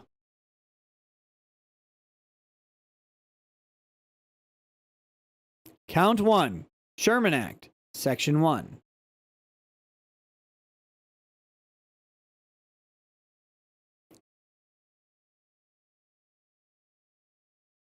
Amazon is prohibited from contracting or conspiring to restrain trade or commerce. Parler restates, realleges, and incorporates by reference each of the allegations set forth in the rest of this complaint as if fully set forth herein. Section 1 of the Sherman Act prohibits, quote, every contract combination in the form of trust or otherwise, or conspiracy in restraint of trade or commerce. 15 U.S.C. Section 1. Quote, to state a claim under Section 1, a plaintiff must allege facts that, if true, will prove the existence of a conspiracy, the intention on the part of the co-conspirators to restrain trade, and an actual injury to the competition. I think they've alleged this here. The only thing they could have done more was to allege better the existence of the conspiracy, in my opinion, and more on the collaboration between Twitter and Amazon. I think they've sort of laid it out, but it could have been fleshed out a little more if they have more info. Maybe they don't have enough info and they don't want to lie in their pleading, obviously. But I think the allegation about Twitter working with Amazon could have been a little bit more clear. But I think they've done a good enough job. Now, will a judge think they've done a good enough job? I have a feeling a judge is going to want to get rid of this case, personally. That's me. I'm a pessimist right now. Right now, I'm a pessimist. Less than a month ago, Amazon and Parler's competitor Twitter entered into a multi-year deal. Late Friday evening, Twitter banned President Trump from using its platform, thereby driving enormous numbers of its users to Parler. 24 hours later, Amazon announced it would indefinitely suspend Parler's account. Amazon's reasons for doing so are not consistent with its treatment of Twitter, indicating a desire to harm Parler. By suspending Parler's account, Amazon will remove from the market a surging player, severely restraining commerce in the microblogging services market. Again, I think they should have linked this more to Twitter working with Amazon to do so. The main thing that they have is Jack Dorsey making some statements in an article, but I think they could have done a little bit better.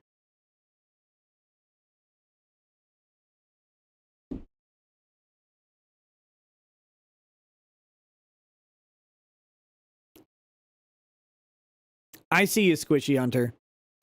He says, those who would undermine the U.S. Constitution should be destroyed. Thank you for the donations.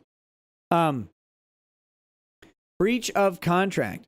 Amazon Web Services breached its contract with Parler by not providing 30 days notice before terminating its account. Under Washington law, quote, a breach of contract. Oh, this is interesting. So a brief mention about Washington law. I believe Washington. Let me see something real quick.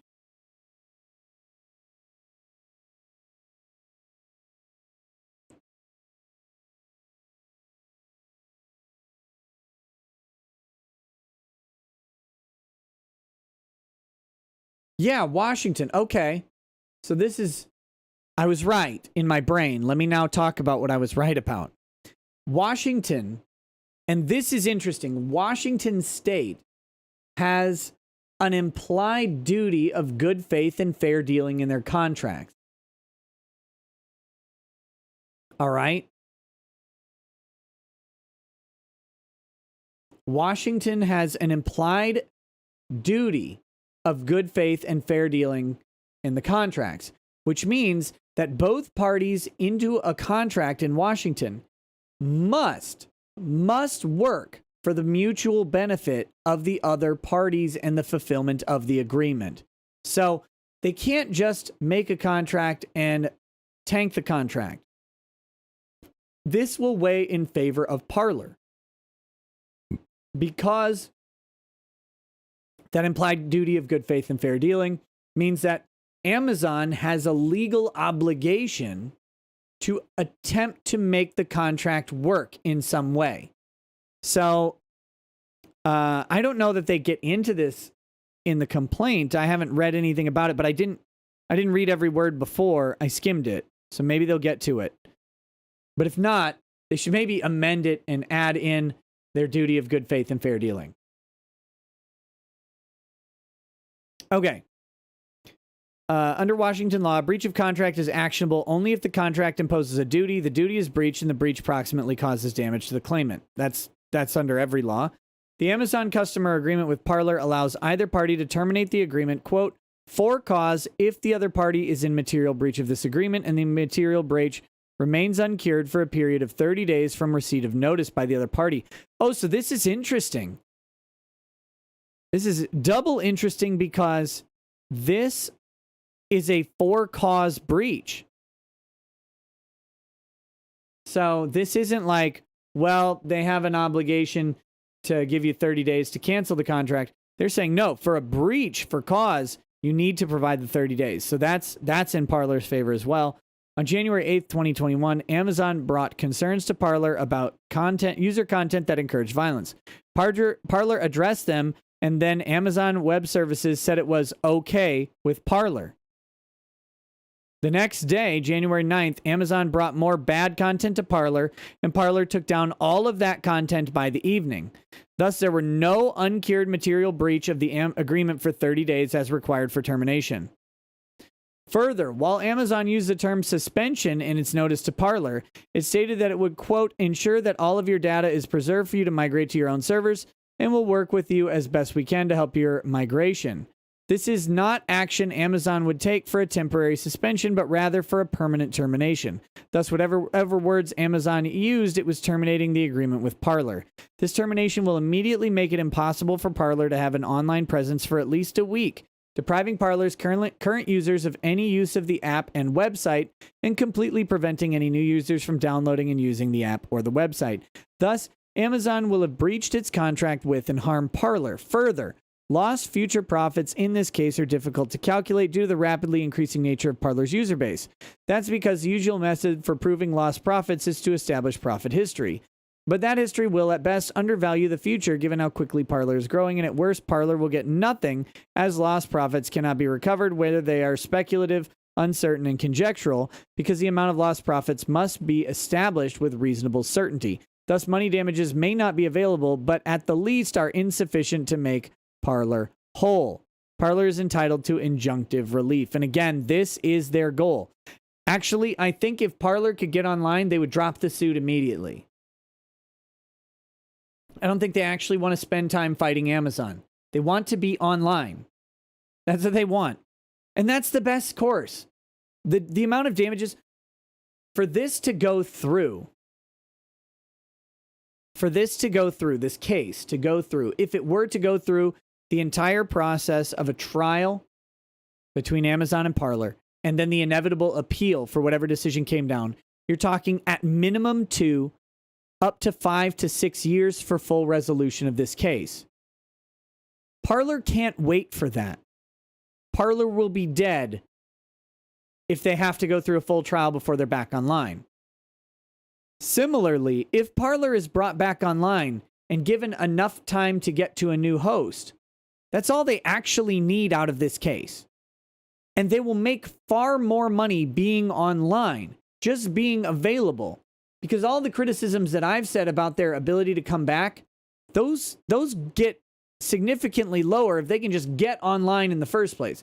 If Parler can get up and running, even back on Amazon, then they can work for the next 30 days to get a vendor going to provide web services. Then they can get back into the game. They can become profitable, and they will out-earn any potential damage that Amazon has caused them. That's the goal in all of this. Stephen Crater says Parler can't afford a case that long. You're right. They can't do it. That's part of my point in all this. They can't go on because the money will dry up. If they're out longer, a year is death in big tech.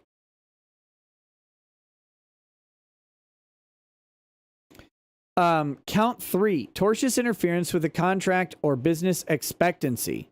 So by terminating Parler's account, Amazon will intentionally interfere with the contracts Parler has with millions of its present users, as well as with the users it is projected to gain this week. Parler restates and realleges everything. Yes, yes, yes. In Washington, the elements of tortious interference with the contract or expectancy are 1. The existence of a valid contractual relationship or business expectancy. 2. The defendant's knowledge of that relationship. 3. An intentional interference inducing or causing a breach or termination of the relationship or expectancy. 4. The defendant's interference for an improper purpose or by improper means. And 5. The resulting damage. This is the weakest claim that Parler has, in my opinion. And the reason is that they're basing it on people who would have otherwise subscribed and switched to Parler, but the damages become really attenuated and speculative because of that. And if they can't lock those down, they're going to have a real hard time saying they would have gotten that damage, proving out what the damage would be. This many people would have joined us, but you don't know what that is. And they've even said they have an inability to predict how much they would have grown and what damage would have been caused. But I mean, this did happen. Amazon did prevent users from joining Parler. So that's true.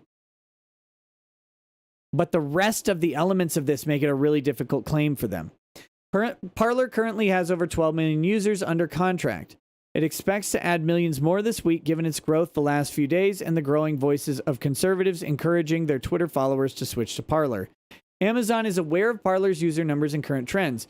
Amazon also knew that Parler was negotiating with it to increase its server capacity given this ongoing and unexpected growth. Amazon also knew of public speculation that Trump, with his nearly 90 million Twitter followers, was going to switch to Parler, likely bringing many of those followers with him. Finally, Amazon also knew from public statements that Parler was about to go to the market to raise money. Amazon intentionally will interfere with Parler's current contracts and future expected customer relationships by terminating Parler's agreement with it under the pretext that Parler was in violation of that contract when Amazon knew Parler was not in violation and when Twitter was engaging in identical conduct, but Amazon did not terminate its contract with Twitter. Parler will be severely damaged financially and reputationally if it must go offline Sunday at midnight because Amazon terminates Parler's account. As noted above, given the speculative nature of Parler's financial and reputational damages, money damages will not make it whole. Plaintiff respectfully requests that the court grant Parler's motion for a temporary restraining order and order Amazon to maintain Parler's account until further notice from this court and to refrain from suspending, terminating, or failing to provide any services previously provided under Parler's agreement with Amazon.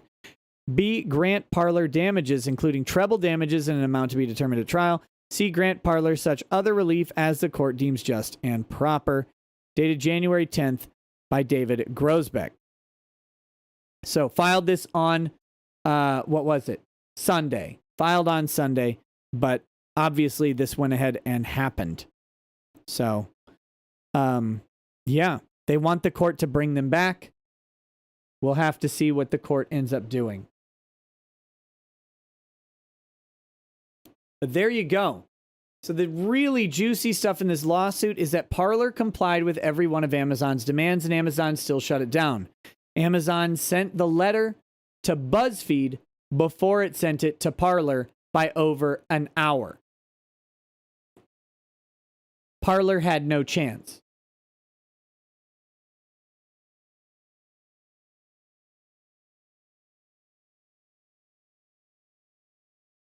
Amazon was not going to let Parler cure. And that's why that bit is in there. If they sent the letter to BuzzFeed, they're being made an example of. Talbot Link says, talking about an implied duty around Washington, that's pretty dirty. Not wholly unexpected with Seattle nearby, though. Hi, Nick. Hey, what's up, Talbot? How you doing, buddy?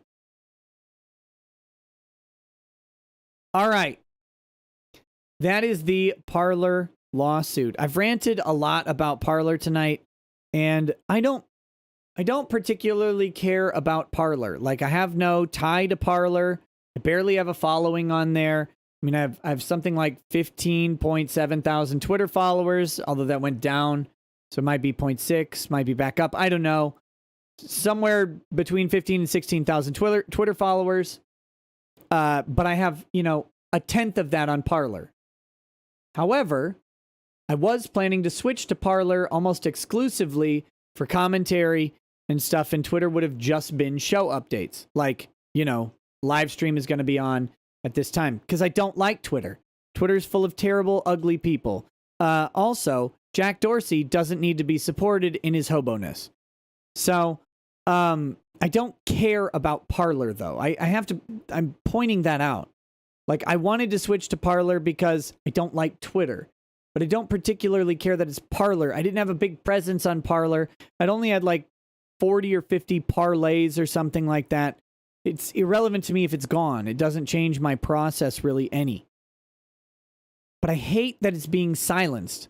I hate that it's going this way. I hate that we're allowing cancel culture through corporate gatekeeping at the biggest levels. The highest levels of the corporate game are Amazon, Twitter, Facebook, Google, and Apple. And all of them, shockingly, work together at the exact same time to deliver hammer blow after hammer blow to their competitor.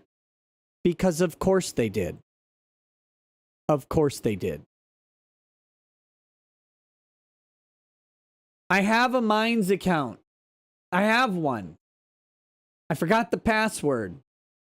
I heard about it from Sargon years ago. I created an account. I used it a couple times and then I stopped. I'll probably start using it. I don't know. I don't know. Griff likes. Hey guys, like the stream. It helps.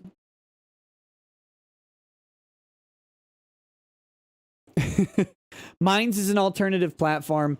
Minds is more like a Facebook, whereas Gab is more like a Twitter, I think, in my opinion. I could be wrong on that, but Minds seems more like a Facebook. I have Brave, Funny Ginger. Brutal Honesty, they changed their TOS. Like I said, F Parler due to their TOS. They changed their TOS. I don't delete my stuff, though. Like, I don't delete thoughts that I have expressed, especially when they're earnestly and honestly expressed. If I delete something, it's usually because I see a typo or because I need to rephrase or restate something. My expression about Parler was true at the time. I left it up, and I commented on that parlay. You can't see it now, about my thoughts and how they changed. But that's how it goes. So, I don't like deleting things because personal perception of honesty, integrity is to stand by what you've said. So I try not to ever not do that. All right, we're moving into Melinda Scott versus Joshua Moon. Melinda Scott versus Joshua Moon. By the way, someone asked earlier what I was drinking. I'm drinking this wonderful 18-year Whistle Pig sent to me by Rick Nikeda.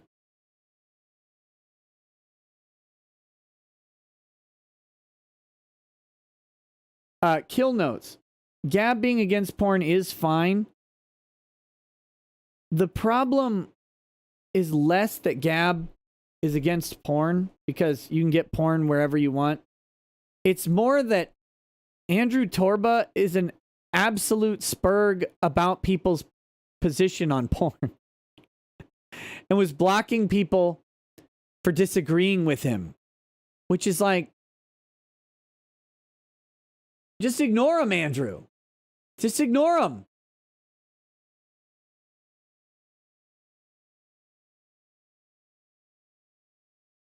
It was just such a weird thing for him to lash out at customers and be like,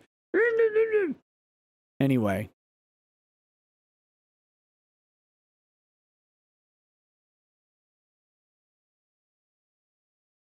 All right. I wonder if Andrew Torba would allow ghetto gaggers on Gag. Ghetto gaggers? Why on Gab, not Gag? Damn it. They should be ghetto gabbers. That'd be perfect. That'd be the safe for work version. They just talk to black women instead of whatever else they do. Okay. So here is we've got a couple documents to read. in regards to Melinda Scott versus Joshua Moon. If you don't know this case, Joshua Moon runs a website called The Kiwi Farms along with Matt Jarbo and Akiva Cohen. Joshua Moon is co-owner with those two. And this website contains personal information about people. That personal information is usually, to my knowledge, compiled from public records and putting together things from public posted things like Facebook and Twitter, etc. And it takes a significant amount of what is called internet autism to go ahead and track down a trail and identify who someone might be through their own posts and publicly accessible things. So they dox people, they talk about people, and they laugh at people. That's what they do. None of which is illegal. Some people might find it morally objectionable, and that is a fine position to have. But none of it is illegal. And that is an important thing to know in this world, that doxing is not illegal. Okay? And that's fine. That's fine. You can be morally opposed to doxing. I don't condemn you. I don't endorse doxing or condemn doxing. I don't care. I don't care what the internet does, largely. Like, what people on the internet do with their speech is up to them.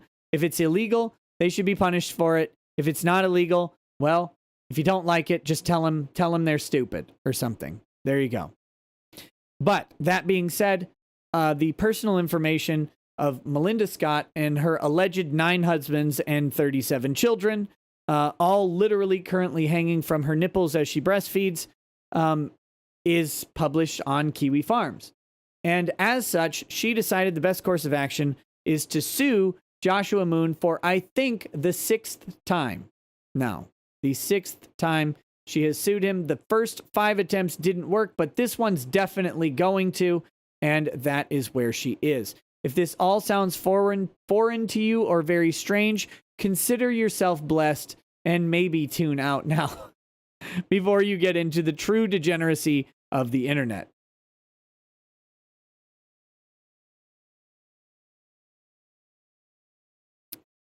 In this lawsuit, she did one thing that's very crucial. She failed to properly serve Joshua Moon. At least that's what he's alleging. I happen to fully agree. His lawyer happens to be making a very good case that she failed to properly serve Joshua Moon, and that even if she had served process upon Joshua Moon, the process itself was defective. But the main argument is that she didn't actually serve him. Still hasn't, by the way. Could at any time have requested the court for permission to serve Joshua Moon through counsel. Because he is hard to serve as he is in a separate country. However, his counsel appears to be fully participating in the lawsuit. She could have, at any time now, just asked for alternative service and said, okay, Your Honor, I can see that service isn't good, but you know what I'm going to do? I'm going to ask you to order for an order allowing me to serve him via counsel. And then they can have an argument about that. But she didn't, and she still hasn't. And the reason she hasn't is because she is a pro se litigant, which means she's representing herself. Now, Melinda Scott did some training as a paralegal, and because she did training as a paralegal, she thinks she knows how the law functions, and she thinks she is smarter than attorneys.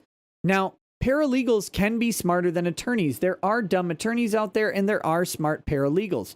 But on balance, generally speaking, it's not about the intelligence of the paralegal or the intelligence of the attorney in question. There are dumb attorneys out there who are very good at being attorneys, even though they are dumb. There are also very smart attorneys who are very bad at being attorneys, even though they are smart. That's not really entering into it. Intelligence is but a factor in performance, okay? That being said, Melinda Scott, one, is definitely not smarter than most attorneys, and Melinda Scott, for 2, is definitely not trained enough in how the law works to effectively do what she's trying to do. She's bad at it, and this is why they always say you should get counsel and not be a pro se litigant.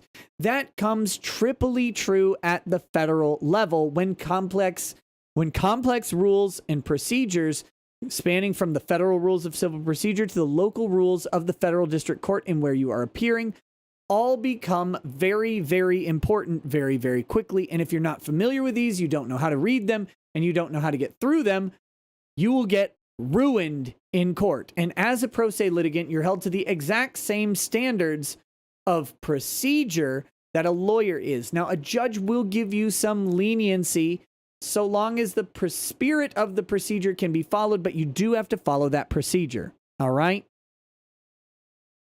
We're going to see that here. So this is Joshua Moon's opposition to second motion to compel. I showed this briefly on stream the other day. We're going to tear through it because we've got the reply to the opposition here. All right? Melinda's reply, which is absolute nonsense. And then we've got Joshua Moon's motion for an order to show cause. And we will go through, hopefully, all three of these documents. Total of these three documents is shorter than the last lawsuit. So here we go. Oh, where's the crying break? Why? The banks run the country. The payment processors run the banks. And there's literally nothing we can do about it. And now the Democrats are going to cheer it on. And the Democrats are going to put the bank's dicks all the way into their esophagus because they hate Trump so much that they now love corporations. And I can't take it. Okay. There's the crying for you. There's the crying.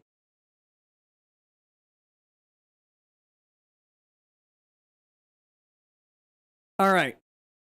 Careful, YouTube just unsubscribed me from your channel. I should probably point that out.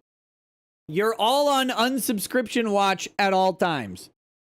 If you're not getting notifications, if you're not seeing things for the channel, make sure you check, because YouTube has this habit, especially with me, who they love and cherish, of removing my subscribers. So there you go. That was the crying game for you. All right. So this is Joshua Moon's opposition to second motion to compel. Melinda Scott has tried to compel Josh to comply with the discovery request that has not been served upon him. Okay? The first motion to compel failed. The judge said, I don't need to order you to do discovery. Just do discovery if you want.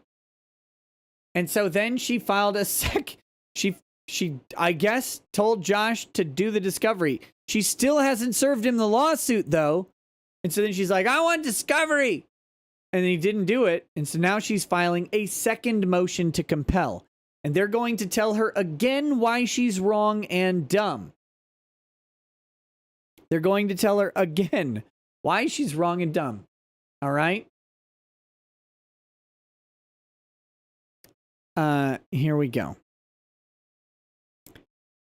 Now comes Stephen Crater. You've never been unsubscribed and you're a heavy YouTube user? Cool, man. I'm glad that you have never been unsubscribed. But other people get it quite frequently, so it's kind of weird. Now comes Josh Moon and opposes a plaintiff's second motion to compel.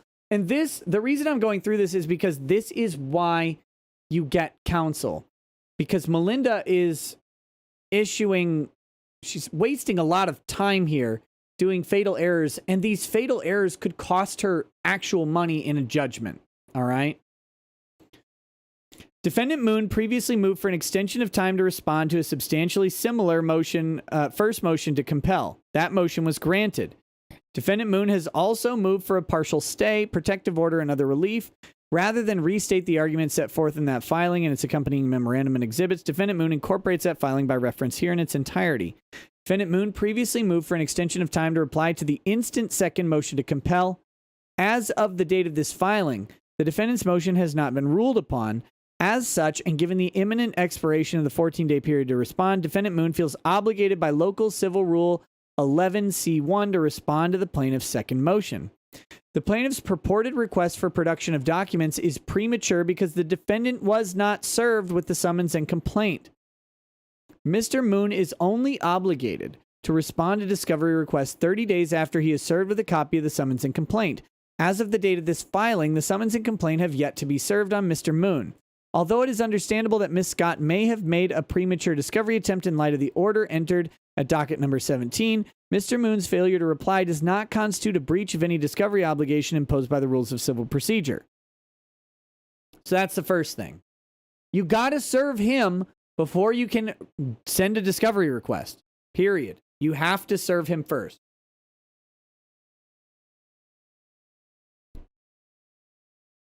Items 1 through 11 of the plaintiff's purported request for production of documents do not seek the production of any discrete or identifiable document. It appears that the plaintiff is seeking information in a general sense, rather than seeking identified or identifiable documents in the possession of Defendant Moon. Federal Rule of Civil Procedure 34A1A requires a party to produce only, quote, any designated documents or electronically stored information.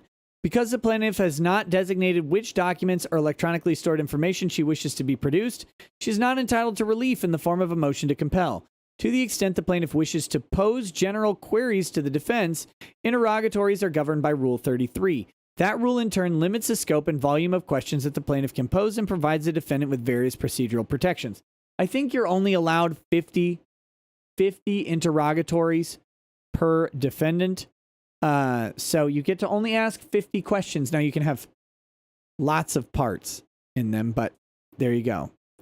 All of the parts have to stem from the core question. Plaintiff cannot be permitted to evade Rule 33 by disguising interrogatories as requests for production of documents.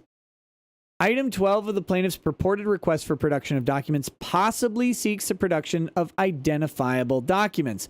Although the term communications is defined by the plaintiff in an extraordinarily broad manner that includes telephonic communications that generate no documentary record.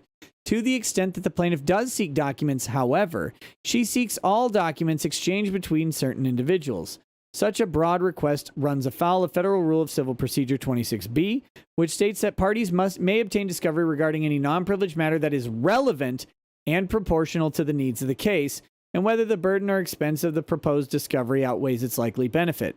The plaintiff has not established that all correspondence or communications between various individuals is relevant to the case at bar, without respect to the topic of such correspondence or the date it was generated.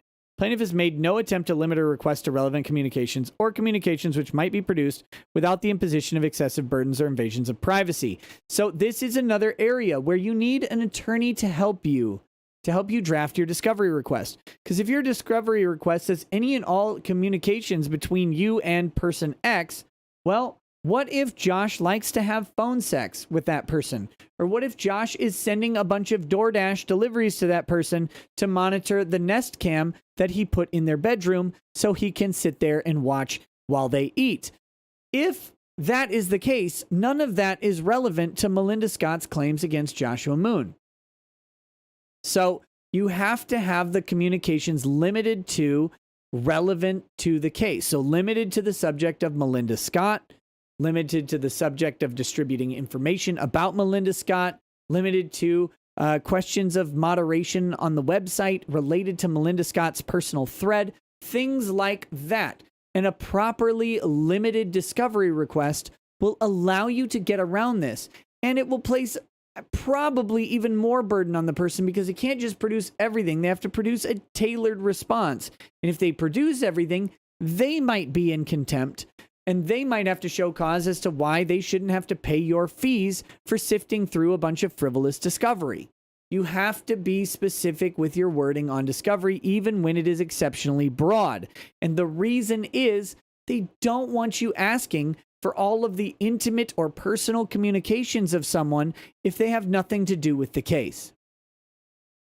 A lawyer would have told Melinda this. Said, no, you can't ask for a log of every phone he's ever called. Can't do that. You don't need those phone numbers.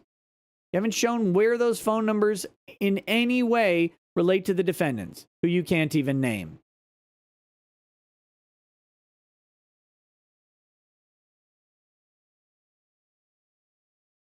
All right. The plaintiff has not requested a Rule 26F conference in this case, and no Rule 26F conference has been held in this matter. The plaintiff has not identified the role of discovery in this case, especially in its current posture, has not set forth any discovery plan, and has not identified which issues she believes are relevant to which of her claims. Defendant Moon respectfully submits that attempting to adjudicate the motion to compel while dispositive motions remain pending and in the absence of the discovery plan would be inefficient and burdensome for the parties and the court. So you have to have a conference about how discovery is going to go, what it's going to like, because then you can agree on the limits. You can agree on the timelines. You can set out a schedule and a plan. Okay, you're going to produce all call logs by this date. You're going to produce all emails by this date. And you're going to produce all of this electronically stored information that you're going to have to ask your web host for by this date. You do that. You set it out, and then you have an actual plan. You set that out in the Rule 26F conference. Without that conference and without having a proposed discovery plan, the court's going to be like, yeah, bro, you need to set this up. Federal Rule of Civil Procedure 37A 5B provides that if plaintiff's motion to compel is denied, this court, quote, must, after giving an opportunity to be heard, require that the movement to pay the party who opposed the motion its reasonable expenses incurred in opposing the motion, including attorney's fees. Under the totality of the circumstances in this matter, including the arguments set forth herein and in the filings incorporated for reference in this filing, Defendant Moon respectfully submits that this court should order an award of attorney's fees. If you make a motion to compel discovery and that motion is frivolous and they have to respond because of the rules of the court, this document is 4 pages. This document, I don't know what Josh's attorney's rate is, Matthew Harden. I don't know what his rate is. But if his rate is $300-$400 an hour, this document probably cost $1,000 to $2,000.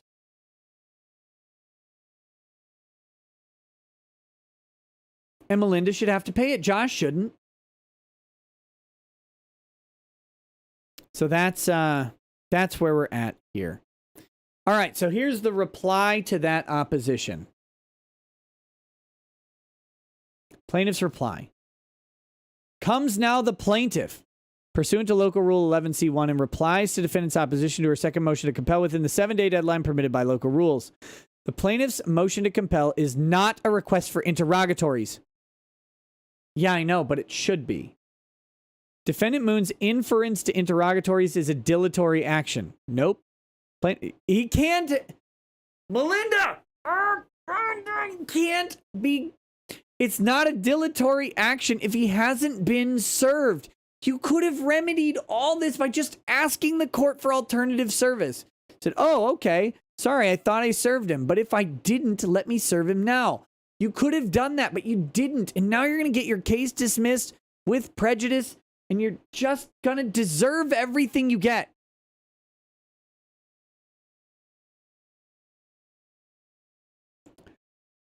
Plaintiff already knows the scope of information that is in Defendant Moon's possession because of her own independent research. Oh, okay, then why weren't you more specific with your discovery requests? There would be no need for plaintiff to send Defendant Moon a request for interrogatories to narrow the scope of requested documents. Plaintiff knows that Defendant Moon has in his possession and control each item requested in her first request for production of documents because of her interactions with Defendant Moon and her independent research of the nature and content exchanged between users and employees of KiwiFarms.net.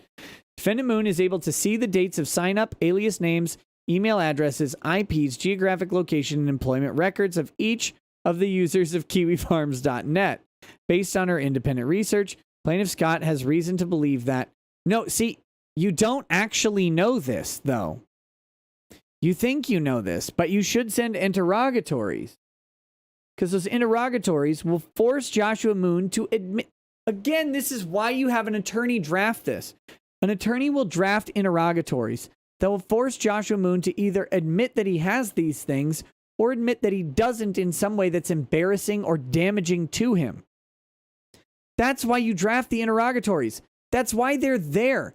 That's why you should draft interrogatories. But you're smarter than attorneys. You should know that. Defendant Moon knows the legal names of Jane Doe 1 and John Doe 1 through 3. Are you sure? Are you sure he does? How do you know that? I mean, you could think that. Why don't you get him to put it down under oath in an interrogatory? And B, he has spoken personally with each of the John Does. Again, you send an interrogatory. What dates did you speak with this person? And you have them put down under oath the dates. And if you can prove they spoke to them on different dates, then they've lied under oath. Why is this so hard for you? His personal communications with each of the John Does as well as Jane Doe 1 is relevant to the claims of the complaint. Plaintiff Scott is not seeking general information. You should be. Each of the it's not an insult to send an interrogatory. It's not insulting to your research skills, you dummy. It's a strategy. It's a good strategy to get them on the record saying something so you can possibly impeach their testimony later. Each of the requested items is relevant to the plaintiff's claims, as well as identifying information to identify each Jane Doe and John Does 1 through 3 to serve upon them the summons and complaint. Plaintiff defined the term communications in her first request for production of documents under a section called definitions. Telephone conversations do in fact leave a paper trail of documents. I mean, not really. Like your cell phone carrier might keep logs of it, but they don't leave a paper trail of documents. This would require the defendant to produce a document listing a call history. Why don't you actually... Landline communications don't all do this. And they may not do it at all in Serbia. I don't even know. Maybe you should send an interrogatory and ask him whether or not his phone provider documents and logs the calls and get him under oath saying yes or no. I don't know. Why would that be useful? Because then if he doesn't provide it after saying they do, or if he says they don't, and you call them and they say, of course we do, we're a modern telecommunications company, then you have them lying under oath. You're so stupid. It drives me crazy. Just ask. Send an interrogatory. All telephone companies produce call logs and offer those to their subscribers. I don't know that this statement is actually true. Neither does Melinda, and neither does the court. These call logs are within the reach of Defendant Moon. She doesn't know that either. What if he hasn't paid his bill and they refuse to provide him? Additionally, the defendant could have conferred with plaintiff regarding this issue instead of invoking court action. You're the one invoking court action. You're doing the motion to compel. You dummy. That's the conference. Federal Rule Civil Procedure 26.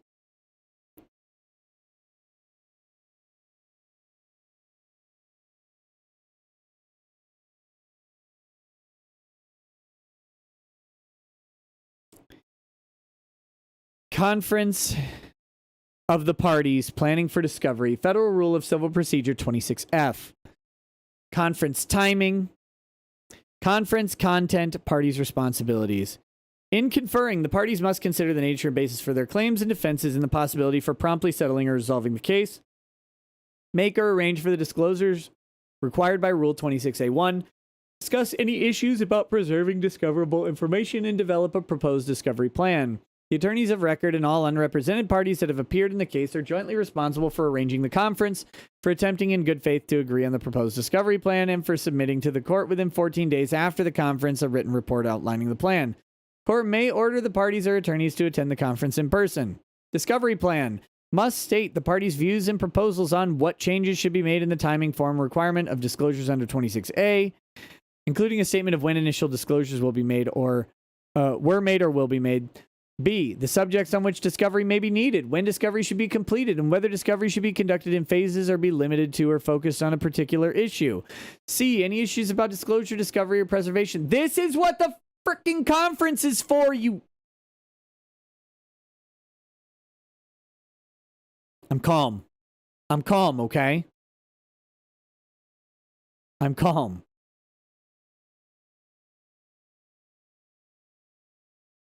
Melinda, you invoked court action by sending a motion to compel. All you had to do was propose a discovery conference, which they would properly refuse and say, until you serve my client, who will not submit to a discovery conference.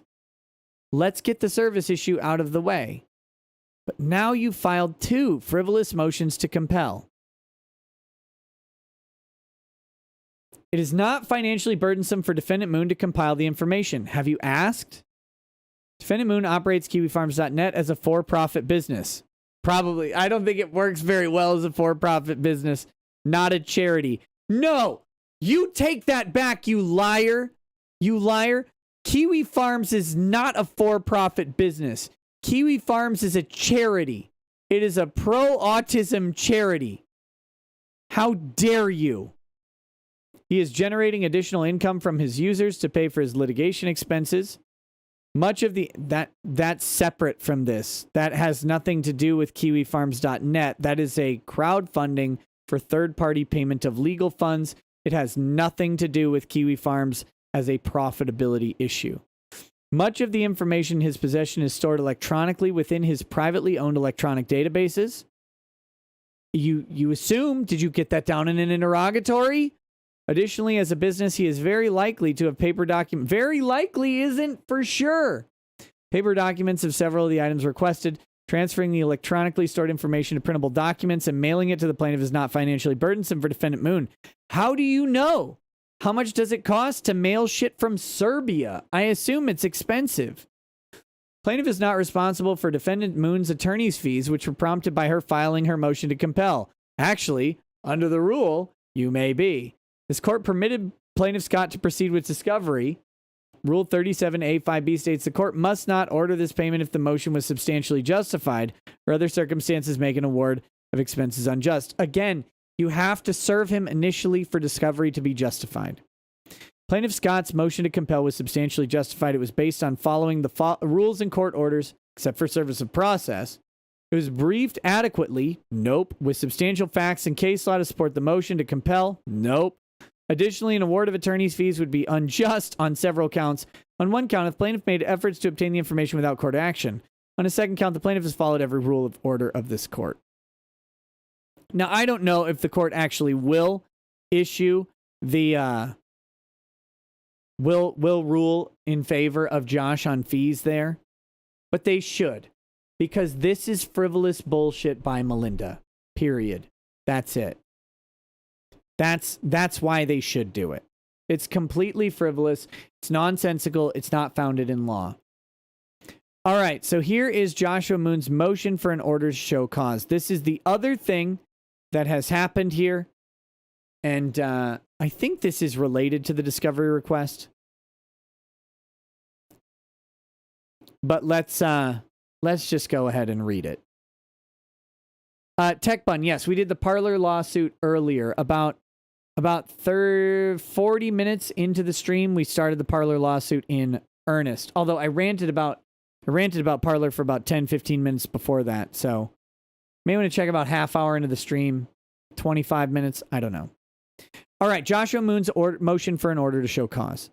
So now comes Joshua Moon and moves for this court to issue an order requiring the plaintiff to show cause that she has a good faith basis for the factual assertions and legal arguments which she's made against him in the instant matter. In support of this motion, Defendant Moon states as follows. As noted in Defendant Moon's reply brief, undersigned counsel has now served a motion for sanctions upon the plaintiff and a request that she withdraw various of her filings in this matter.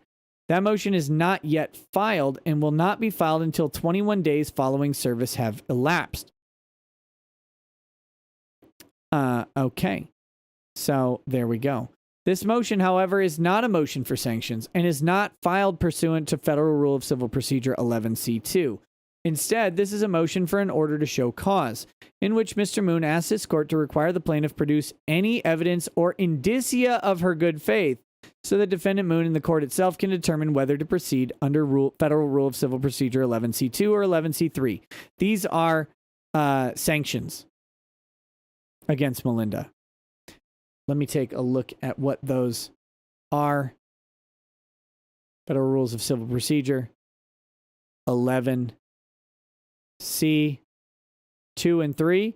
2. Motion for sanctions is number 2, and 3 is on the court's initiative, where the court to show cause why conduct specifically described in the order has not been violated. All right.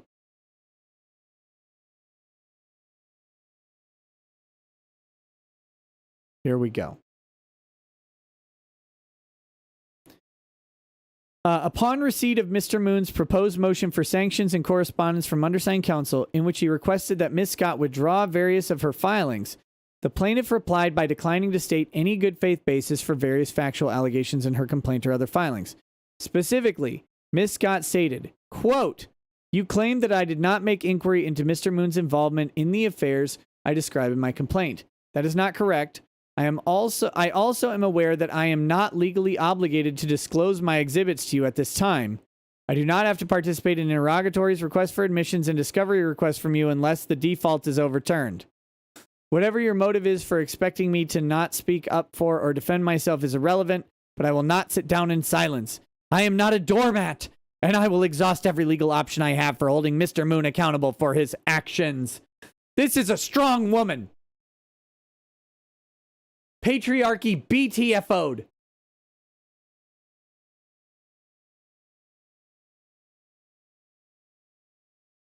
Footnote, Defendant Moon has sent plaintiff no discovery requests in this matter. Assuming arguendo that Defendant Moon had sent such requests, it remains unclear to undersigned counsel why Ms. Scott believes Mr. Moon is not entitled to discovery even in the current default posture of this case, in which the court has indicated it will hear evidence regarding the issue of damages. Yeah, that is a good point. There would be some discovery on damages if they at all thought this was relevant. But it's not. Like, obviously, this is frivolous. Number 4, Federal Rule of Civil Procedure 11B states, among other things, that by presenting to the court a pleading, written motion, or other paper, whether by signing, filing, submitting, or later advocating it, an attorney or unrepresented party certifies that to the best of the person's knowledge, information, and belief, formed after an inquiry reasonable under the circumstances, the factual contentions have evidentiary support or, if specifically so identified, will likely have evidentiary support after a reasonable opportunity for further investigation or discovery. On information and belief, it appears that the plaintiff had no good faith basis formed after reasonable investigation for various factual allegations and legal claims. To prove the plaintiff's good faith basis or lack of good faith basis for her various assertions, however, it will become necessary for the plaintiff to produce evidence which she declines to provide voluntarily. Among other problematic claims, the plaintiff fails to identify any reasonable and good faith basis for believing that the factual allegations against Mr. Moon, which are set forth in her complaints at paragraphs 46, 52, 72, 73, and 78 are true. Nor does plaintiff identify any reasonable or good faith basis for believing that the employees of a Florida quick packing ship are either employees or registered agents of Mr. Moon. Again, going back to that whole the service was obviously defective thing. Federal Rule of Civil Procedure 11B2 further states that a party filing a pleading certifies that, quote, the claims, defenses, and other legal contentions are warranted by existing law or by a non-frivolous argument for extending, modifying, or reversing existing law or for establishing new law. It appears likely, based on the plaintiff's history of extensive litigation in this court and others, including 5 suits against Mr. Moon, that Ms. Scott is on notice regarding the nature of her claims against Mr. Moon, all of which she admits arise from one continuous course of conduct. It seems equally likely that Ms. Scott is aware of the lack of support for her claims in existing law, or at least that she has been made aware by at least 3 separate judges in 3 separate courts. It further appears, including from her response when presented with a proposed motion for sanctions, that Ms. Scott is likely suing Mr. Moon in an attempt to stifle speech on a website which she dislikes. Ms. Scott alleges at docket number 47, page 8, that she verified Mr. Moon's domicile address and that it is identical to Mr. Moon's mother's address in Pensacola, Florida. Although defendant Moon contests the accuracy of such an assertion, Ms. Scott's new allegation itself casts serious doubt on what good faith basis the plaintiff could have had in either fact or law to request that this court issue a summons directed to an individual in Fort Walton Beach. What basis she could have had to request that the U.S. Marshal's Office attempt service in Fort Walton Beach, and what basis she could have had to subsequently seek a default judgment based upon purported service in Fort Walton Beach. So the point there is that Joshua Moon's mother does not live in Fort Walton Beach, so why was she serving them in Fort Walton Beach at his alleged place of employment, which is not a place contemplated by the federal or Florida rules of civil procedure regarding service. You have to serve them at their place of abode, where they live, not where they work. Stooge Muffin Stuffin says, have you ever heard of Minds.com? I just checked it out and seems like a pretty good alt for Twitter. Yes, I have a Minds.com account. Go follow me on Minds, and I'll try and recover my password. Colosign says, can we all tweet Pelosi hashtag term limits? I want to see this trend. Sorry if this is off topic, but she's kind of the worst. The best term limit for Pelosi would be not safe to say on YouTube. So we're going to stop there. Woo! Almost said something dangerous. Wouldn't want to have a wrong think. All right. If you guys want to tweet Pelosi hashtag term limits, you can go ahead and do that. Okay, but this is, here's the thing. Why are you trying to serve Fort Walton Beach? Because the plaintiff now seeks to claim that Mr. Moon lives in Pensacola, her earlier decision to serve him at an electronic mailbox in another city and to obtain entry of default based on such purported service raises serious concerns of whether she may have attempted to use this court's powers in an attempt to defraud an unserved party. That's strongly worded. The alternative, of course, being that she wasn't malicious, she's just freaking stupid. I would pay so much money for a lawsuit between Russell Greer and Melinda Scott. Russell Greer is like pro-patriarchy out of his mind, and Melinda is for the matriarchy. I think they could be arch nemeses. You can't find me on Minds?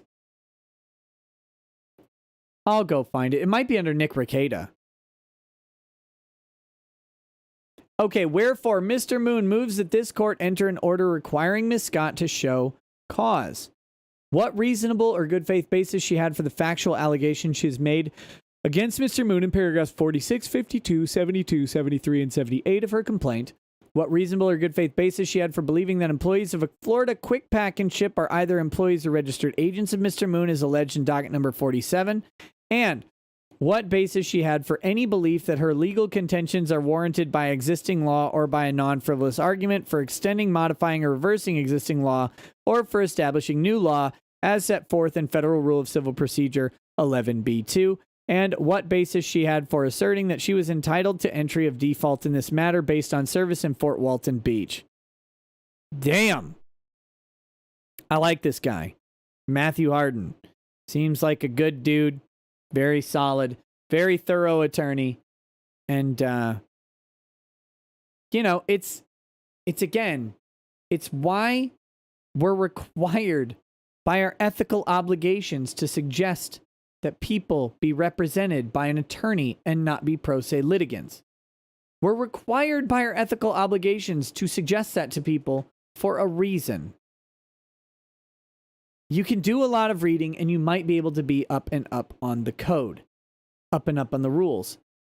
Lots of attorneys miss rules because they have local rules of procedure that they have to follow and the federal rules and maybe state rules of procedure that can be incorporated into it. It gets very, very complicated. And if an attorney gets a rule wrong, they have malpractice insurance and you can sue them for malpractice for getting things wrong. If you're doing it yourself, you can't sue yourself for being wrong. It's a simple solution. It's the same thing as like if you change your oil, sure, you can change your oil. But if your dealer changes your oil and they do something like pour antifreeze in your oil tank, you can hold them accountable for it. Whereas if you pour antifreeze in your oil tank because you're dyslexic or whatever, you're accountable for it. It's the same sort of reasoning behind all of this. Attorneys are terrible people. The rules of court are archaic and tough to navigate. And that's set up by attorneys. But at the same time, as long as they're archaic and hard to navigate, and the courts cannot give preferential treatment to pro se litigants, the best solution is to have an attorney to avoid shit like this, where you're filing frivolous claims, and then you're further digging your own hole by filing a bunch of frivolous motions to try and support your frivolous claim, while the underlying claim still hasn't been properly served on the defendant. And all of this could have been alleviated if at the time she was notified that her service was defective, she just said, "Can I have permission from the court to serve his attorney?" That's it. Then the case could move on. She didn't want the case to move on, though. She wanted the default judgment. She's going to lose on the default judgment, almost guaranteed. But she wanted to try and keep that because she knows she's going to lose if it goes beyond that. Physicality Channel says, can you switch from boring lawyer stuff? I can. Because we're done with this case. So that's going to be over. Well, we're not done with it forever, but we're done with it for tonight. So I'm going to read and respond to super chats. And then we will go over to Amazon for, I think tonight is a movie night. Not sure what movie, or Amazon, to Twitch, twitch.tv, which is owned by Amazon. Which, after railing against Amazon all day, if you want to come hang out. I'll be there watching a movie. And yeah, you can come hang out with me if you want.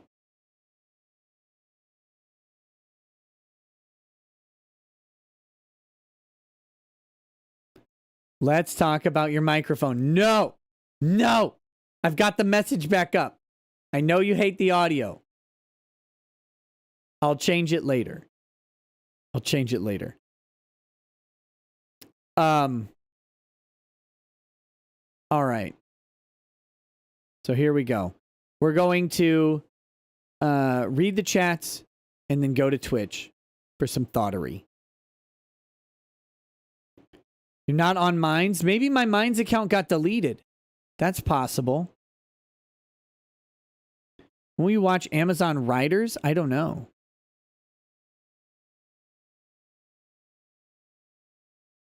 Okay. Mario Carter 13 says, as Kermit. Hold on.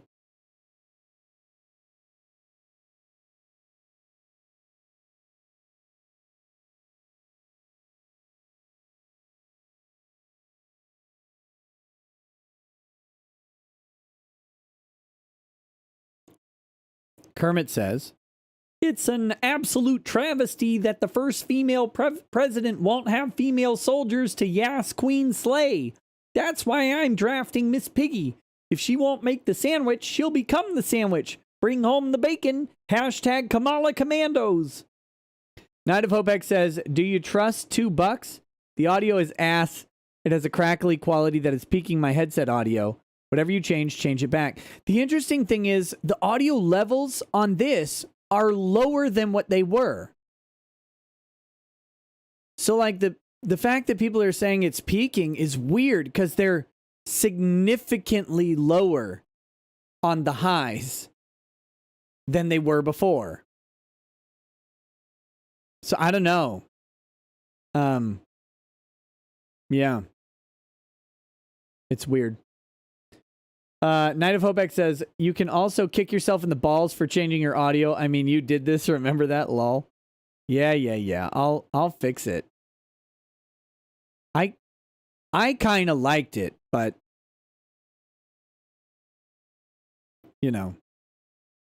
Adrian Stone, the mic is fine. The mic's an Audio Technica 2035. It's a very, very good mid-level mic. Lots of people use them, but yeah, I guess I listen for different things in the audio.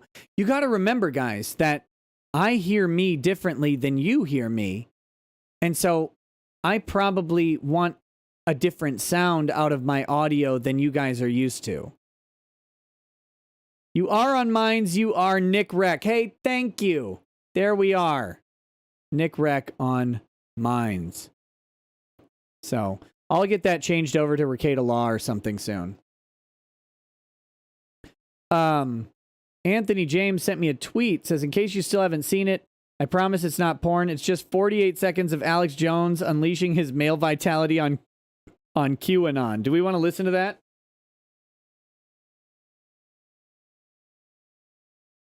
That could be fun.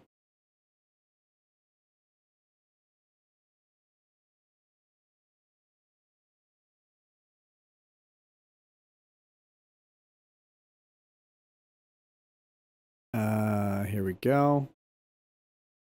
Here we go. Just going to play the audio here.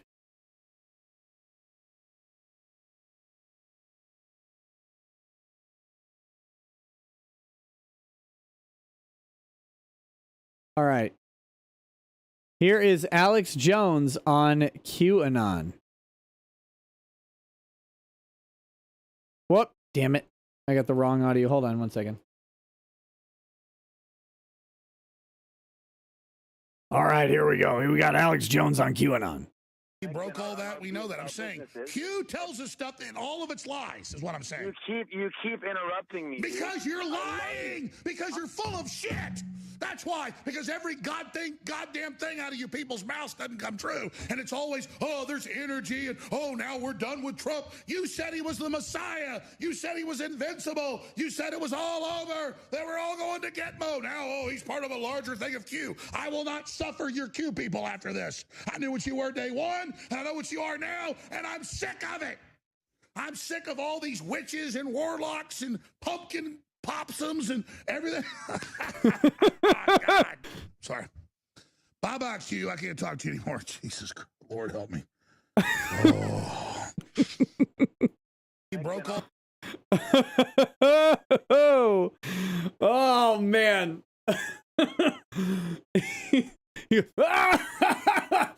I can't talk to you anymore. Oh, Jesus. Lord help me.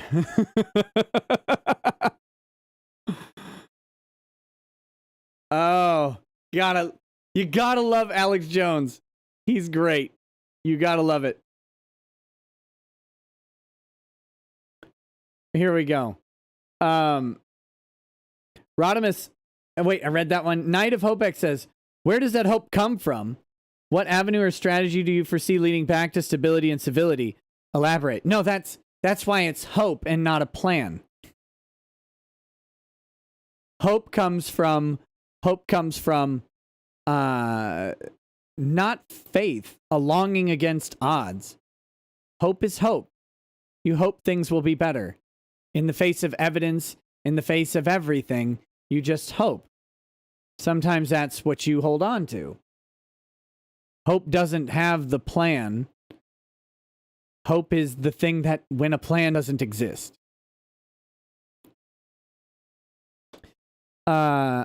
Next. Wolfman says, I agree with you, Nick. Google and Apple banning them also means they're going to lose their ability to use push notifications, likely in app purchasing as well. Their text message vendor dropped them. DNS is going to get attacked. Lastly, the banks.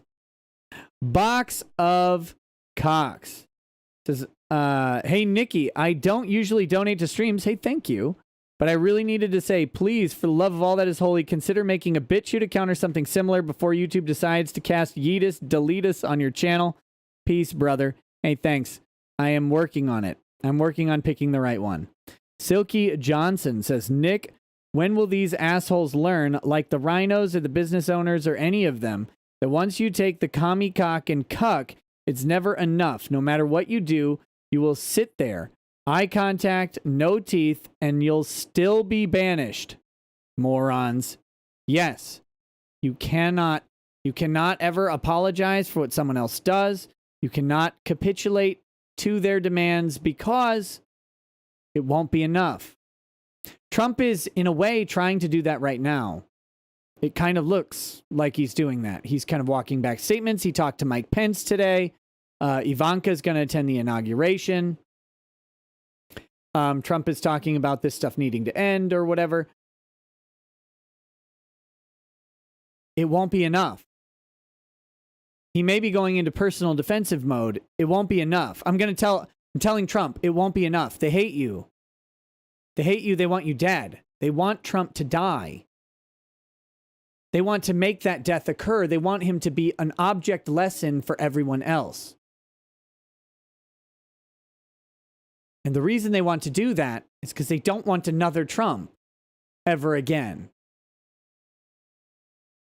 So there is no capitulating that he could do. There's no level of thing that Trump could do to diffuse what's going to happen to him. They want blood. They want revenge. Bad Dragonite says, and lo, the corporate kings outstretched their arms, and their reach was great, and the people were enslaved to them, lest they no longer be able to bring bread to their table.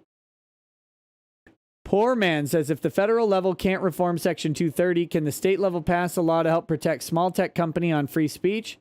Also, crazy idea. Can Null and Gab CEO help get Parler servers back online? I don't think Null has anywhere near the resources that Parler needs. But maybe, I don't know. As far as Gab, I don't know anything about it. Linda Marie, yes, never enough. Never, never. You got it. It's never enough. War Snowboard says, as JSL, so here I am, doing everything I can, holding on to what I am, pretending I'm a super lawyer. There you go. Mario Carter 13 says, you sound like talk radio. Yeah, I think that's probably correct. Nunya Biz says, but it works with the scale of your nose. Duden2217 says, hey, Nick, when are you going to give your viewers a tardy name like Fecal Eagle gives his? That might be what you need to catch Doug. What's up, Legal Eagles? What's up, Racketeers? Welcome to the Ricada Law Show. I'm Ricada Law. Blah, blah, blah. Talbot Link says, I finally catch a live show again, and Nick is talking OnlyFans naughtiness with Mike antics. I've been gone too long. You have. You have. Ace Ventura says, we'll have plenty of poor billionaires if we keep printing money. Terry Van Veldhuizen, welcome to Paralegal. Thank you. I appreciate it. You can now get early access to videos when I record them and upload them before they go live. Polio64 says, what's funny is most of them trust alt platforms so little that they just stay on Twitter. Padre Speaks says, wasn't going to donate, then post nut clarity, and yep, have a couple bucks. Thank you. The real General Zod says, SJWs are trying to be your white supremacist. Supremacist. Okay. Anime Moon says, do you think they will go after mines next? And I just turned 35 on the 10th, not 37. Plus, fluff Jack with a chain blade in Minecraft and twist it. Damn. That's gross. Blackwing02 says, as someone who just turned 37 January 11th, I feel personally attacked. Hey, happy birthday, man. Padre Speaks says, please read The Separation of Business and State by Ryan Dawson. He explains how all this happens. Todd Rubel says, Hunter wants to legalize crack. He should just go to Oregon or whatever. Polyfrog64 says, the states will eventually break up, but it will only happen after some kind of major catalyst like economic collapse. 4th and 5th gen warfare. Vexner3 says, check out Congress H.R. 127, licensing of firearm and ammunition possession and the registration of firearms, and to prohibit the possession of ammunition. Oh, they coming for your guns. They coming for your guns and your bullets.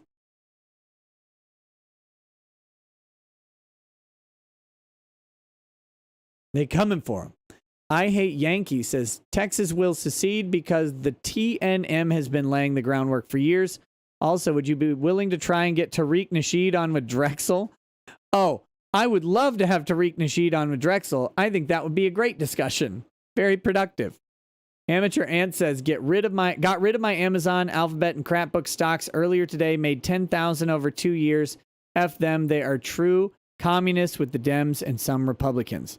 CJ says, boomer, BitChute rips directly from YouTube, hands off. Anime Moon says, well, BitChute does it for you. All you have to do is type in your YouTube channel and they clone everything with no tax on your system. White Trash Charlie says, hell no. A crafty Huragok says, then free speech is dead. Look, free speech might be dead. I don't know how you have it anymore. I honestly don't. The Nickor Man says, Nick, it's not over. 14th Amendment. I'm not sure specifically what 14th Amendment due process claim you're making or equal protection claim you're making, but I'm curious. Space Ghost says, if I was a rich conservative, I have FU money. I'm putting 0.00001% of my net worth into this. The Jaded Warlock says the amount of laws being violated is insane. Brandon says you should try to get Jersh on the show soon to talk about all this. He's an expert in hosting a vilified website while in Slavic exile, after all. And Jersh doesn't like BitChute. Talking about how BitChute is hosted in Europe and therefore it is subject to the cuckery.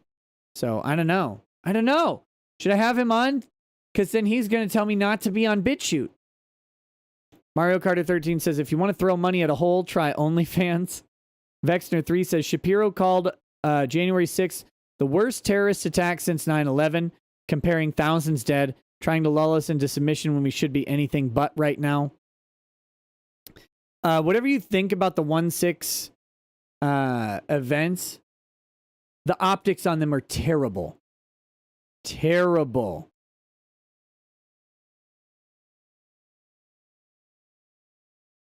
Amateur Ant says, with all the BS they are trying to do, you're kidding yourself if you don't think this turns into a hot civil war. I've talked about a hot civil war, though. I don't think it looks like what we think as a civil war. I think it looks like the violence that we saw in Portland and Seattle. Whichever one where the guy was walking, they're like, hey, that's a Trump guy, or whatever. And the guy walked up and just popped him back of the head. Boom. I think that's the modern hot civil war. It's urban. There are no uniforms. There are no battle lines. There's just assassinations between the rhetoric. Space Ghost says, Parler because Twitter can S a big D. Amateur Ant says, the place in Florida is the only White House I recognize now. F the Dems and big tech tyrants. Bam says, go Mastodon. It's open source and not linked to big tech. Amateur Ant says, Trump is the president of the USA. Biden is the president of the USS Alphabet. White Trash Charlie says, how much for a retainer? Depends on the case. If I can even represent you, if we're in the same state and stuff like that. So you got to contact me through my business channels. Amateur Ant says, Bill Clinton should use this law to go after Biden. Biden clearing broke the contract of messing with minors. Squishy Hunter, I should read this, says, those who would undermine the U.S. Constitution should be destroyed. And then he sent a follow-up that said, sorry, this would be a higher super chat. Says, those who would undermine the U.S. Constitution should be destroyed. Matthew L. says, if net neutrality had passed, how would it have impacted this situation? I don't think it would have. I don't think net neutrality would have done anything to this. But maybe Josh has a different opinion on that. Bad Vibe says, is it possible that payment processors see breach suits? I assume merchant service agreements could be used if one existed. Would pay or other PP payment providers may have a claim against Visa and MasterCard. Maybe. And there definitely are merchant service agreements. I just don't know how they're worded. Big Red Bear says, Nick, better plan. No legal system, no politics. Everything can just be solved by the bestest plans ever. We should just adopt orc society. No more fancy words or nothing. Think about it. Big equals right. Drexel runs society. Ryan Blue Thunder says, everyone needs to tell their parents/family to create a Proton Mail account and create family signal chats using that Proton Mail. 2-inch Canel says, name your mic Drexel. Hail to Ty, get better. CJ says, yay, impeachment. Let's impeach Josh Moon. Anthony Arribas says, check out the Pelosi loves Trump hashtag. Fox Azure says, no hard feelings about the trolling. Love ya. Dean Domino 25 says, glad I was able to catch this live, Rackets, and looking forward to your stream with Pastor Louis tomorrow. Physicality Channel says, can you switch from boring lawyer stuff? Cal Clay says, Nick recently heard Destiny talk, and doesn't he sound like Ed Norton in American History X? Yeah, he does. Also, when Dick returned, keep safe, good luck, and Off Wiedersehen. I don't know. I should talk to Dick. I haven't talked to him in a while. Perpetuous Augustus says, is it legal to praise the people who went in the Capitol? Legal? Yes. Advisable? Right now, I wouldn't do anything of the sort. People are I mean, openly and in public, everything's so hot right now. I couldn't advise. Like if a client came to me and said, "Hey, can I put out a statement praising the people who went in the Capitol?" I would say, "No, no, no, no, no, no, no, no, no. You cannot do it. Not right now." So I can't advise people to do that. I Love Adblock says Russ could be Melinda's 1,488th husband. Russell Greer, that is. CB says, what do you think of the WikiLeaks drops and Pelosi not being leader of the House? I haven't read the WikiLeaks drops, and I think Pelosi is still the Speaker of the House. So I don't know what that's about. I'd have to look into it. Lord of the Nerd says, Adam Friended's boy PSA Sitch says your election coverage takes are fake news. He said you would tell lies and half-truths about the courts. Are you fake news? No. Everything I said about the election lawsuits came true. All of it. Literally everything. How could that possibly be fake news? I think maybe Sitch didn't actually watch the videos. He said he thought that's how I am. If he thinks that, he might not be watching and listening.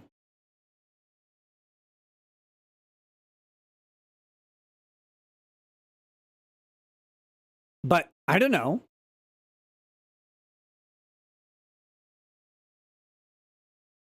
Sitch has severe TDS. Let's just remind everybody that on day 2, the day after the election, when it became clear that Trump was not going to prevail in the popular vote, and it looked like the swing states were going to ultimately go to Joe Biden. From day 2 on, I suggested that the odds of overturning the election through the courts were almost zero. From day 2 on. And I said, judges will not want to get involved with invalidating votes. They just won't want to do it. And I was yelled at a lot. My audience yelled at me. Other members of shows that I had on questioned that. That's okay. That's okay. But I suggested that that was the likely outcome. And that has been the outcome so far. And whether, I'm not making a statement on stolen versus defeated. It doesn't matter to what my point was. Point was they weren't going to overturn the election in the courts because the judges weren't going to do it. And the judges weren't going to do that. So there were some cases that I certainly thought had some good claims in them. Kelly versus Pennsylvania, or Kelly versus Bakvar, huge case, I think should have been heard. I think it was a really good case. It raises real questions about Pennsylvania's application of election law. They chose not to hear it. Latches. Terrible decision. And the 3 Republicans on the Pennsylvania Supreme Court said it was not good that they didn't hear it, because it proposes a real constitutional issue going forward, even after the election. I thought Texas versus Pennsylvania should be heard by the Supreme Court. They chose not to hear it too. I'm not the only person who thought Texas versus Pennsylvania should be heard by the Supreme Court, by the way. That wasn't a lunatic decision. I also said to anybody who asked me that I thought the Supreme Court would likely dismiss it for lack of standing. And they did. So, Louis Gohmert's case against Mike Pence, I suggested that they would probably drop that for lack of standing too. And they did. So, I don't know. I don't know what people want. But people see like a thumbnail and a title and they make a decision about what the video says. And it's not always true. So no, I don't think I'm fake news. But maybe. If they have beef with something specific I said, I would love to talk to them about it. Angry Man says, I just now started listening and searched for Mastodon, Princess Elsa and Mario's Princess. Okay. Justin Tappy says, did you hear that an Idaho internet provider blocked Facebook and Twitter? They did at first. If you read into the story, it's less fun. They blocked them entirely at first, but then they changed, and now they only block them to the users who specifically requested to block them. So it got less funny. Wally and Tony says, thanks to your info, I won my case today against Aaron Fetcher of Rockafire Explosion. He thought I owned Kiwi Farms. Hashtag boomer lawsuit. Oh, man. That sounds great. Brooke Hennon says, anyone mention hashtag Pelosi loves Trump is an epic hashtag on Twitter tonight. Someone mentioned it earlier. Solva says, is uploading on Spotify an option for you, Nick? I don't know.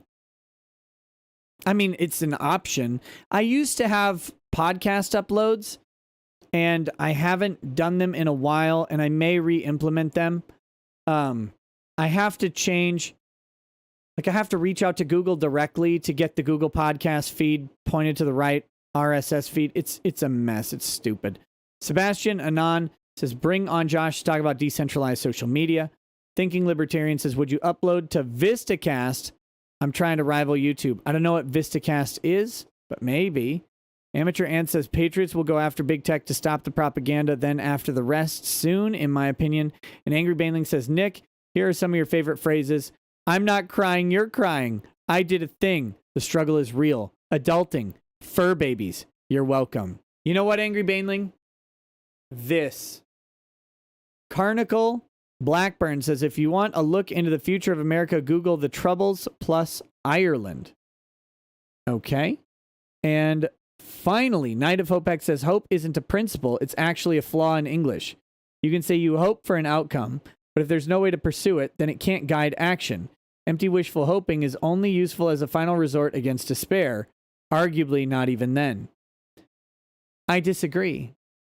I think hope is very useful.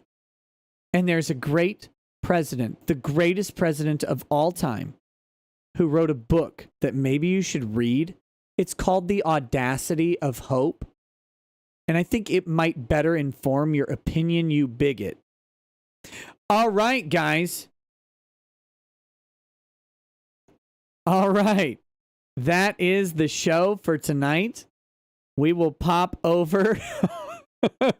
Don't buy that book. It was a joke. It was a joke. We are going to pop over to twitch.tv/Ricada Law. You can come over there. We're going to watch a movie. There's some really good ones. I don't know what it is that we're going to watch, but it will be fun. Okay? So come over there and join me. Let's get this outro playing. And I will see y'all there, and I will see you tomorrow here, I hope. Knight of Hope X says, walks off with his W. If you see it that way, buddy. Amateur Ant says, Haramba warfare works. It has worked in the Middle East for 20 years. All right, guys. We'll see you over on Twitch tonight, and we'll see you back here tomorrow for Louis Laveau. I don't know what we'll be discussing. I assume civil libertarianism. We'll talk to you then. Have a good night, guys. Peace. Peace.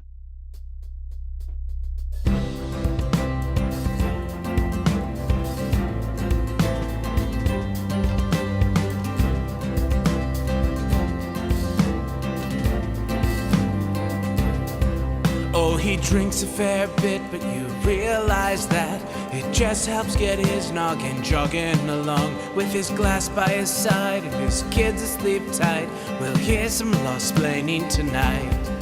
With his microphone muted, we'll laugh at this boomer until he explains it's all part of the plan. Watch his face become redder as he becomes meta, raging at idiots from Twitterland. From the white shores of Maine to the hills of Glenlivet, there's no one who explains the law better than Nick. So pour out a glass for the ones who have passed to make the law what we have now. Oh, his lady is fair and and she handles herself with the grace of one who has borne many children. As the wife of a lawman, she makes sure that he has the time and the place to provide for them there. So pour out an art bag about more love for the spirits flow as the ones who get unemployed. So pour out a glass for the tea post on Twitter as we hear Lost Planning tonight. From the white shores of Nam to the hills of Glenlivet, there's no one who explains the law better than Nick. So pour out a glass for the ones who have passed to make the law what we are now.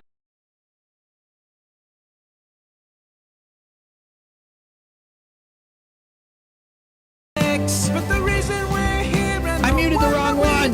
Damn it. CB says Debbie Dingell something is temporary Speaker of the House signed by Pelosi. I guess she is absent today. No, I didn't follow that news story.